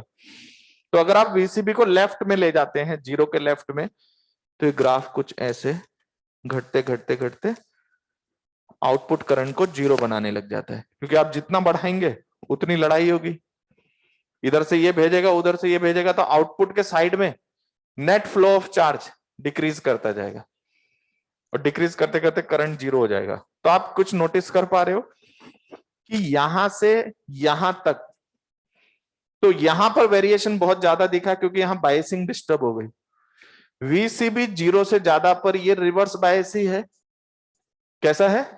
रिवर्स बायस है। और आप देखो रिवर्स बायस वोल्टेज बढ़ा रहे हैं तो ये करंट बढ़ रहा है, धीरे धीरे धीरे धीरे बढ़ रहा है, थोड़ा थोड़ा बढ़ता जा रहा है। कोई बात नहीं, क्योंकि हमें पता है कि हमारा आईई भी थोड़ा थोड़ा बढ़ता है इसके हेल्प से, वीसीबी के हेल्प से आईई भी थोड़ा बढ़ता है। और आपने आईई को अगर एक फिक्स वैल्यू पर बात की है तो वो चेंज को हम नेग्लिजिबल मान रहे हैं, तो करस्पॉन्डिंग आप वीसीबी बढ़ा रहे हैं तो आपका आईसी बढ़ रहा है, लेकिन देखो बाद में वो बहुत धीरे धीरे बढ़ रहा है, बहुत, क्योंकि आईसी की वैल्यू ऑलमोस्ट लगभग फिक्स के जैसा ही है, क्योंकि अब उसमें बहुत ज्यादा वेरिएशन हो ही नहीं सकता। आपने बायसिंग दे रखी थी उसको, इसको रिवर्स बायस दे रखा है, तो उधर से इधर सारे आ रहे हैं। बस ये कि उस बायसिंग का वोल्टेज थोड़ा बहुत आप बढ़ा रहे हो तो उसके कंसर्न आने का जो रेट है वो थोड़ा बहुत बढ़ रहा है, क्योंकि अब वोल्टेज के करस्पॉन्डिंग आप खींचते हो उसको। यस और नो? तो याद रखना ये देखने में कांस्टेंट लग रहा है बट थोड़ा थोड़ा बढ़ रहा है। समझ में आई बात? तो यहां पर ये ग्राफ मैंने बनाया था, सपोज मेरा आईई जीरो है, आईई की कुछ वैल्यू आपने दी, क्योंकि आईई एक लार्ज वैल्यू है, तो मान लो कुछ मिली एम्पियर ऑर्डर में दिया आपने, मान लीजिए आपने 10 मिली एम्पियर दिया। ये रटने की जरूरत नहीं है, इसलिए मैं लिखता भी नहीं हूं, बट ऐसे कि प्रैक्टिकल डेटा दे रहा हूं आपको। तो ये करंट बढ़ रहा है। अच्छा, मान लीजिए अगर आप इनपुट करंट को और बढ़ा दें इनपुट चेंजेस करके, तो इनपुट करंट आपने बढ़ा के फिर फिक्स रख लिया, अब आप आउटपुट वोल्टेज को एडजस्ट कर रहे हो अपने हिसाब से। तो आउटपुट वोल्टेज अगर वेरिएशन होता है तो उसके करस्पॉन्डिंग फिर से ये ग्राफ कुछ ऐसा दिखाई देता है।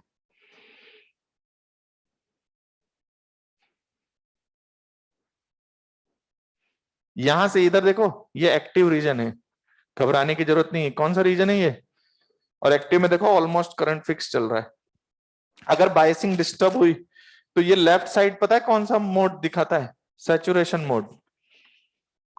क्योंकि आपको पता है कि बेस कलेक्टर जो है उसकी फॉरवर्ड बायसिंग हो गई है, तो रिवर्स बायस में तो वो आराम से बुलाता है, लेकिन फॉरवर्ड बायस में आउटपुट में करंट डिक्रीज कर रहा है और ये जीरो की तरफ जा रहा है। इधर आपका आईई की वैल्यू आपने पहले 10 एम्पियर फिक्स किया हुआ था, अब किसको फिक्स कर लिया? मान लीजिए इसको बढ़ा दिया आपने, तो आपने इनपुट करंट को बढ़ा के फिर आप कौन सा वेरिएशन कर रहे हैं? आप वीसीबी के हेल्प से, वीसीसी के हेल्प से वीसीबी को एनालाइज कर रहे हैं। तो हमें यहां पर वीसीबी का वेरिएशन दिख रहा है कि वीसीबी में अगर ये रिवर्स बायस है तो करंट में बहुत ज्यादा वेरिएशन नहीं है, करंट ऑलमोस्ट फिक्स है। तो इसका मतलब क्या समझते हो कि आप वीसीबी वोल्टेज बढ़ा रहे हैं लेकिन करंट में बहुत ज्यादा चेंज नहीं आ रहा, तो डेल्टा वी तो बहुत बढ़ा जा रहा है लेकिन डेल्टा आई में बहुत, डेल्टा आईसी में बहुत नेग्लिजिबल चेंज है। तो अगर मैं इसका आउटपुट डायनेमिक रेजिस्टेंस की बात करूं तो, कांस्टेंट मत बोलो यार, मैं इतनी मेहनत इसलिए थोड़ी कर रहा हूं अपन तुरंत कांस्टेंट बोल दें उसको। Output dynamic resistance delta VCB upon delta IC. अब आप देख रहे हो डेल्टा आईसी तो बहुत कम बढ़ रहा है, डेल्टा आईसी बहुत कम बढ़ रहा है। इस एक ही ग्राफ पे, दो ग्राफ में नहीं, एक ग्राफ में डेल्टा आईसी बहुत थोड़ा थोड़ा बढ़ रहा है लेकिन डेल्टा वी बहुत, तो ये वैल्यू लार्ज है। तो आप क्या समझ पा रहे हैं कि आउटपुट में ये हाई रेजिस्टेंस ऑफर कर रहा है सिस्टम में। आउटपुट में एक बार आपका रिवर्स बायस है ना, तो आप आउटपुट वोल्टेज बढ़ाइए, करंट को वो बहुत कम बढ़ने दे रहा है। तो जो आईसी के करस्पॉन्डिंग जितना जाना चाहिए था वो जा रहा है, आईई आपने फिक्स किया हुआ है, लेकिन इस रेंज में देखो करंट का वेरिएशंस बहुत कम है, इसीलिए हम बोल रहे हैं कि आउटपुट में जो ये लार्ज रेजिस्टेंस ऑफर कर रहा है, आउटपुट में लार्ज रेजिस्टेंस ऑफर करता है। ये कैरेक्टरिस्टिक सब ग्राफ को देख के आता है। तो यहां कौन है? वीसीबी। यहां कौन है? आईसी। तो मुझे बताइए अगर मेरा आईई नॉन जीरो है, आईई नॉन जीरो है, तो इसका मतलब है कि आपका ये रिवर्स बायस तो नहीं है। तो अगर IE 0 कर दो तो आपका emitter base junction reverse bias होगा। तो हम बोलेंगे ये जो रीजन देख रहे हो यहाँ पे, ये इसका कट ऑफ रीजन है। कट ऑफ क्यों? क्योंकि IE 0 है। ये कौन सा रीजन है? सैचुरेशन। कौन सा रीजन है? सैचुरेशन। और जो सैचुरेशन है उसमें आप देख रहे हो आउटपुट घट रहा है एकदम से। तो ये फॉरवर्ड फॉरवर्ड, ये रिवर्स रिवर्स, और ये forward reverse. Forward reverse is active region. Clear हो ना? इस कंडीशन में आपका करंट देखो, IC जो है वो लगभग किसके बराबर दिख रहा है? IE के बराबर। तभी तो हम बोल रहे हैं कि इसका डायनेमिक रेजिस्टेंस बहुत लार्ज है। अगर वो मान लो 5 ओम 50 ओम बोलते हैं ना, तो 50,000 ओम 5 लाख ओम इस ऑर्डर का रेजिस्टेंस शो कर रहा है। मतलब आप VBE को बढ़ाते जा रहे हैं लेकिन करंट में बहुत ज्यादा वेरिएशन नहीं आ रहा है।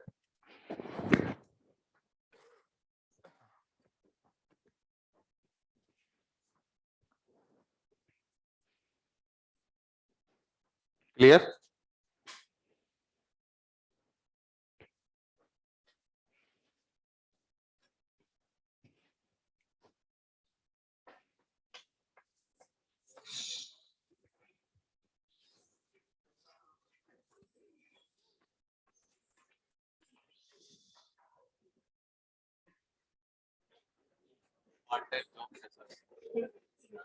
सुलभ शौचालय में लग जाना तुम लोग जाके वहां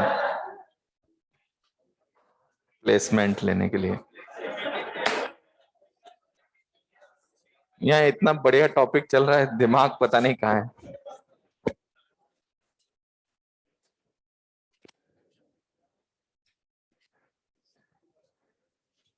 नोट कर लिया हो तो आगे बढ़े।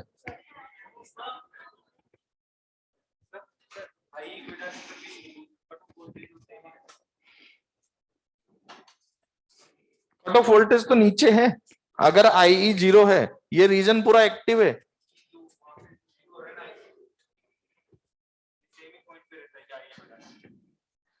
मैं समझा नहीं आपका क्वेश्चन। नहीं अभी पूछ लो ना, जैसे आपने IE 0 बोला, इधर लेफ्ट में जा रहे हो क्या? यहाँ पे IC 0 हो रहा है। IC 0 यहाँ हो रहा है, तो वो IE पे डिपेंड नहीं कर रहा है। नहीं IE पे डिपेंड कर रहा है, लेकिन साथ के साथ वो किस पे डिपेंड कर रहा है? IE तो था ही, लेकिन आपने बायसिंग ही डिस्टर्ब कर दी। तो यहाँ पर वो किस रीजन में आ गया? एक्टिव से सैचुरेशन मोड में आ गया। वो कंडीशन है कि इधर से IE भेजना चाह रहे हो, इधर से ये भी भेजना चाह रहा है, तो आउटपुट में करंट डिक्रीज कर रहा है। तो ये देखो डिक्रीज करने लग गया। तो IE उतना ही है, लेकिन उसके कंसर्न भी आपका आउटपुट गड़बड़ हो रहा है। किसकी वजह से? बायसिंग की वजह से। मतलब अगर आप कोई ट्रांजिस्टर बना के उसको एक्टिव मोड में सेल आउट कर रहे हैं, तो आपको इन बातों का ध्यान रखना पड़ेगा कि किसी वजह से ऐसी सिचुएशन, तो आपको ये भी देखना पड़ेगा कि वो कहाँ यूज करेगा उसको ले जाके, क्योंकि उसको वेरिएशंस करने हैं इनपुट आउटपुट में। तो आप ये चाहते हो कि उस वेरिएशन के करस्पॉन्डिंग आपका ट्रांजिस्टर एक्टिव मोड से दूसरे मोड में शिफ्ट ना हो जाए। हम्म। क्या? सेम वोल्टेज पे क्या? कहाँ पे? यहाँ पे? हाँ लगभग फिक्स वैल्यू के आसपास ही, क्योंकि वो बायसिंग ही डिस्टर्ब हो रही है। तो बायसिंग कंट्रोल करता है कि वो करंट जो है वो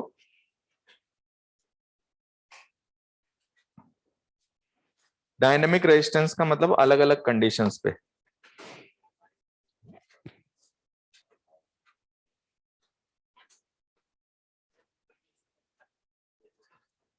नोट कर लिया? याद रखना ये एक ही कंडीशन पे बायसिंग बदल गई है उस सिस्टम की। आपका जैसे ये नेगेटिव हुआ, उसके कंसर्न ये सिचुएशन आ जाएगी। इसको नोट कर लिया क्या? यार ये तुम लोग थोड़ा सा सिंसियर बैठो, नहीं मैं नहीं पढ़ा पाऊंगा ऐसे टॉपिक। हाँ ये समझ लो।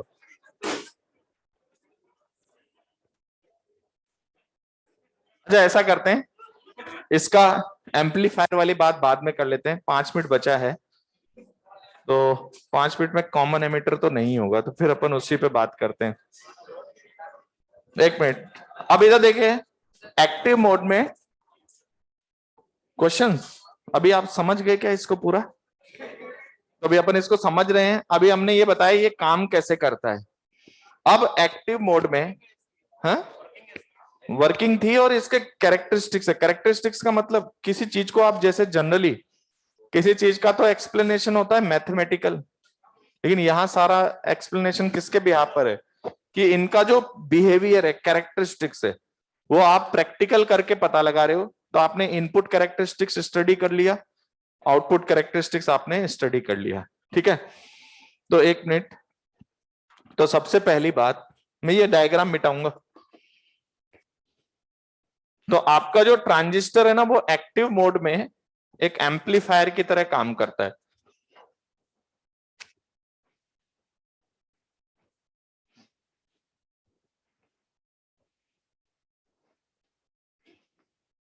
इन active mode transistor acts as an amplifier. Okay तो देखिए सबसे पहली चीज इधर देखो यार, बात नहीं। तो मेरे पास एक्टिव मोड में जो ट्रांजिस्टर वो किस फॉर्म में है? एम्पलीफायर के फॉर्म में। एम्पलीफायर का मतलब क्या है मैं आपको बताता हूं। जैसे आपने यहां पर कोई सिग्नल, कोई इनपुट सिग्नल भेजा, अब वो डीसी एसी कुछ भी हो सकता है आपके करस्पॉन्डिंग, उसको मैं एक वी आई बोल रहा हूं। क्या बोल रहा हूं? तो मान लीजिए मैंने यहां से कुछ वी आई भेजा, तो यहां पर मुझे उसको अटैच करना पड़ेगा इस सर्किट के बीच में किसी तरह से उसको देने के लिए। तो ये जो है ना ये बायसिंग है। ये बायसिंग को करके रखते हैं कि आपका सिस्टम वैसा काम करना चाहिए। अब हम क्या करेंगे, हमारे सिग्नल को यहां अंदर सीरीज में डालेंगे। तो अगर वो सिग्नल जो है इनपुट वोल्टेज है और अगर आउटपुट में उस आउटपुट को अगर हम इस रजिस्टर पे लेना चाह रहे हैं, ठीक है, तो जैसे मान लो यहां से कोई आप इनपुट वोल्टेज का सिग्नल ले रहे हैं और वो यहाँ आउटपुट में इस रजिस्टर पर हम आपको दिखा रहे हैं। तो हम आपको ये कह रहे हैं कि इधर इनपुट वोल्टेज और इधर आउटपुट वोल्टेज, अगर आउटपुट वोल्टेज आपका इनपुट से ज्यादा है, जैसे अभी मैं बोल रहा हूं ना, इसमें ट्रांजिस्टर सर्किट लगा हुआ है आगे सिस्टम में, मेरी आवाज बहुत कम है, बहुत लाइट बोल रहा हूं मैं, लेकिन यहां से पहले मेरे आवाज को वोल्टेज में कन्वर्ट किया है, वो ये ट्रांसड्यूसर करता है। जो माइक है ट्रांसड्यूसर है, ये इसको इलेक्ट्रिकल सिग्नल में बदल के यहाँ पे भेज रहा है। फिर यहाँ पे भी हो सकता है, जो मेरा क्या कहते हैं ट्रांसमीटर साइड है, इधर भी कोई एम्पलीफायर लगा हो सकता है। और यहां से इसका जो स्पीकर का सिस्टम है, ये देखो वायर टू वायर कनेक्शन नहीं है, तो आपको पता है ये स्पेस कम्युनिकेशन जैसा लाइन ऑफ साइट कम्युनिकेशन है इसका। ठीक है, तो यहां से सिग्नल उसमें जा रहा है, फिर वो वहां रिसीव करता है, इसमें बीच में मॉड्यूलेशन डिमॉड्यूलेशन भी होते हैं, वो सब कम्युनिकेशन का पार्ट है। बट मैं जो बोल रहा हूँ बहुत धीमा बोल रहा हूँ। और उधर तो यहां पर जो कन्वर्जन किया गया है वो इनपुट वोल्टेज है, वो इनपुट वोल्टेज कम है, किसी तरह से यहां बीच में लगाकर इधर उसको एनर्जी बढ़ा दी गई है। तो इनपुट वोल्टेज कम कर दिया गया और आउटपुट वोल्टेज बढ़ा दिया गया। तो उधर जो स्पीकर को जो एनर्जी मिल रही है ना, जिससे उसको आगे साउंड में कन्वर्ट करके देना है, वो वोल्टेज और मेरा वोल्टेज जो मैं बोल रहा था जो वोल्टेज में कन्वर्ट हुआ है वो कम है, और वो उधर जो गया वो ज्यादा है। तो एनर्जी क्या कर दी गई है, वोल्टेज बढ़ा दिया गया है, उसकी पावर बढ़ा दी गई है। समझ गए? तो अगर आपने कॉमन बेस को एज एन एम्पलीफायर यूज किया है, तो पहले मैं आपको बता देता हूं कि यहां पर हमारे पास करंट एम्पलीफिकेशन होता है।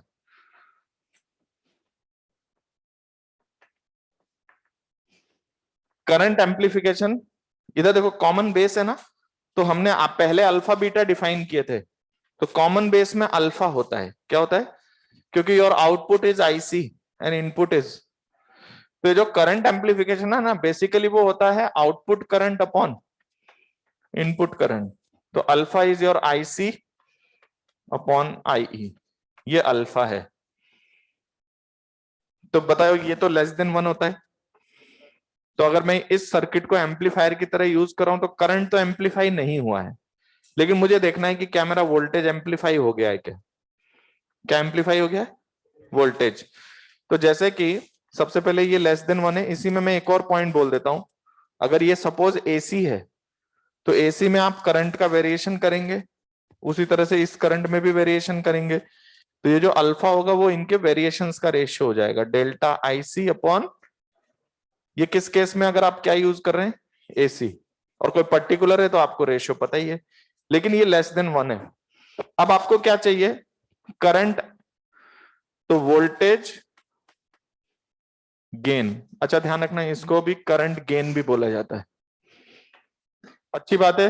अच्छी बात क्या है, मतलब अभी हमारा करंट तो एम्पलीफाई नहीं हुआ है, प्रैक्टिकली वो कम है, आउटपुट करंट कम है, इनपुट ज्यादा है, लेकिन हम वोल्टेज गेन की बात करें, दैट इज ए वी।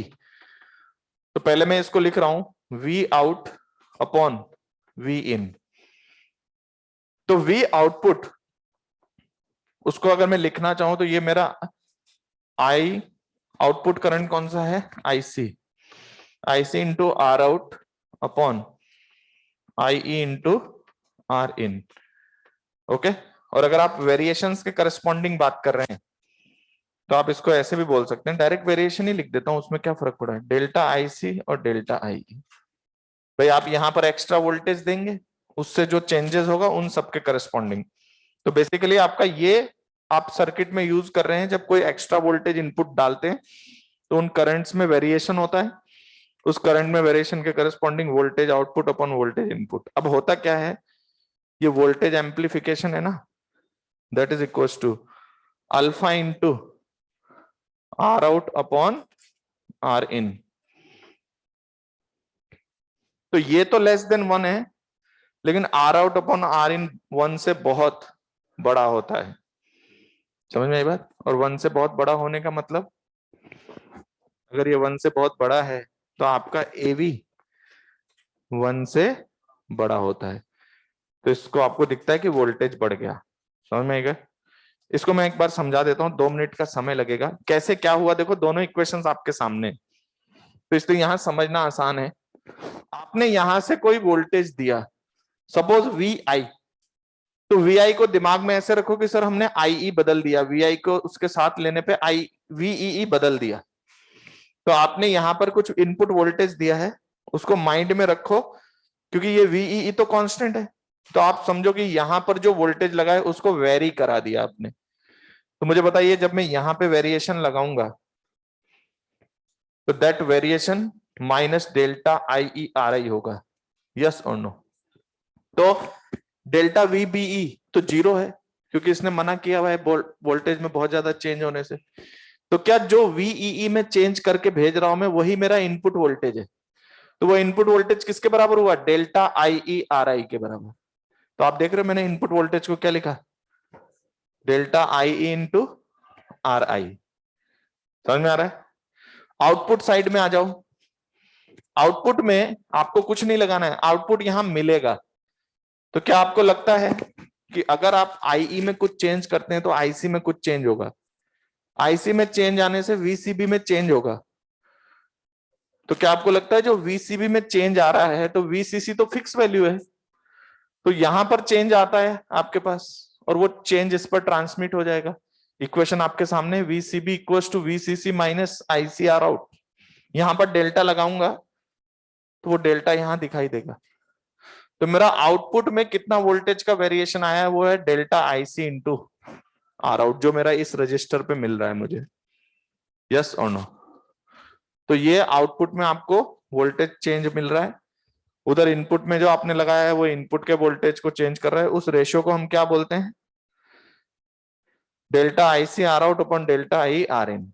अब इसमें बात ये आती है कि R out upon R in, पता है हम लोग इनपुट रेजिस्टेंस कम रखते हैं क्योंकि उधर फॉरवर्ड बायस में रेजिस्टेंस कम है और इधर रिवर्स बायस में रेजिस्टेंस ज्यादा है, बात समझ गए। तो आप आर आउट को ज्यादा ले सकते हो, आप यहां से भी देख सकते हो। जैसे आपको पता है कि वीसीबी बहुत ज्यादा होता है, क्या होता है ना, वीसीबी ज्यादा है, रिवर्स बायस है। तो वीसीबी अगर बहुत ज्यादा ले सकते हो तो आप गिवन करंट चेंज के लिए आर आउट को बढ़ा सकते हो। इसलिए हम आर आउट जो है वो उसके डायनेमिक रेजिस्टेंस के करस्पॉन्डिंग आर आउट में हम ज्यादा रेजिस्टेंस यूज कर सकते हैं और इनपुट में हम कम रेजिस्टेंस। देखो आप यहां पर चेंज लगाओ, यहां पर चेंज लगाओगे तो delta I into R I होगा, और आपको पता है delta V BE upon delta I को इनपुट रेजिस्टेंस का है, तो आर आई हम कम लेते हैं। आर आई कम सपोर्ट क्यों करता है? क्योंकि फॉरवर्ड बायस में करंट जो है उसके करस्पॉन्डिंग जो करंट अलाउ होता है उसमें वीबीई में बहुत ज्यादा चेंज नहीं आता है, तो हमारा आर आई कम को सपोर्ट करता है वो, और आउटपुट हाई रेजिस्टेंस को सपोर्ट करता है, क्योंकि वीबीई बहुत ज्यादा चेंज हो सकता है। बात समझ में आया कि नहीं? तो इसलिए आपका आउटपुट में ज्यादा रेजिस्टेंस आप लगा दोगे, सर्किट हैंडल कर लेगा। इनपुट में ज्यादा रेजिस्टेंस नहीं लगेगा, क्योंकि इनपुट का डायनेमिक रेजिस्टेंस कम है और आउटपुट का डायनेमिक रेजिस्टेंस, तो इस रेशो में R out upon R in 1 से बहुत बड़ा है और ये 1 से कम है, लेकिन इनका मल्टीप्लायर 1 से काफी बड़ा होता है, तो हम कहते हैं हमारा वोल्टेज गेन कर गया है। ठीक है, अभी तो मैं यही छोड़ता हूं class. AV is called as voltage gain, output voltage upon input voltage का रेशियो। हाँ, वोल्टेज एम्प्लीफिकेशन या वोल्टेज गेन। अभी पावर गेन एक और मुझे लिखाना है, नेक्स्ट क्लास में याद दिला देना, वो alpha square into R out upon R in आएगा। ठीक है,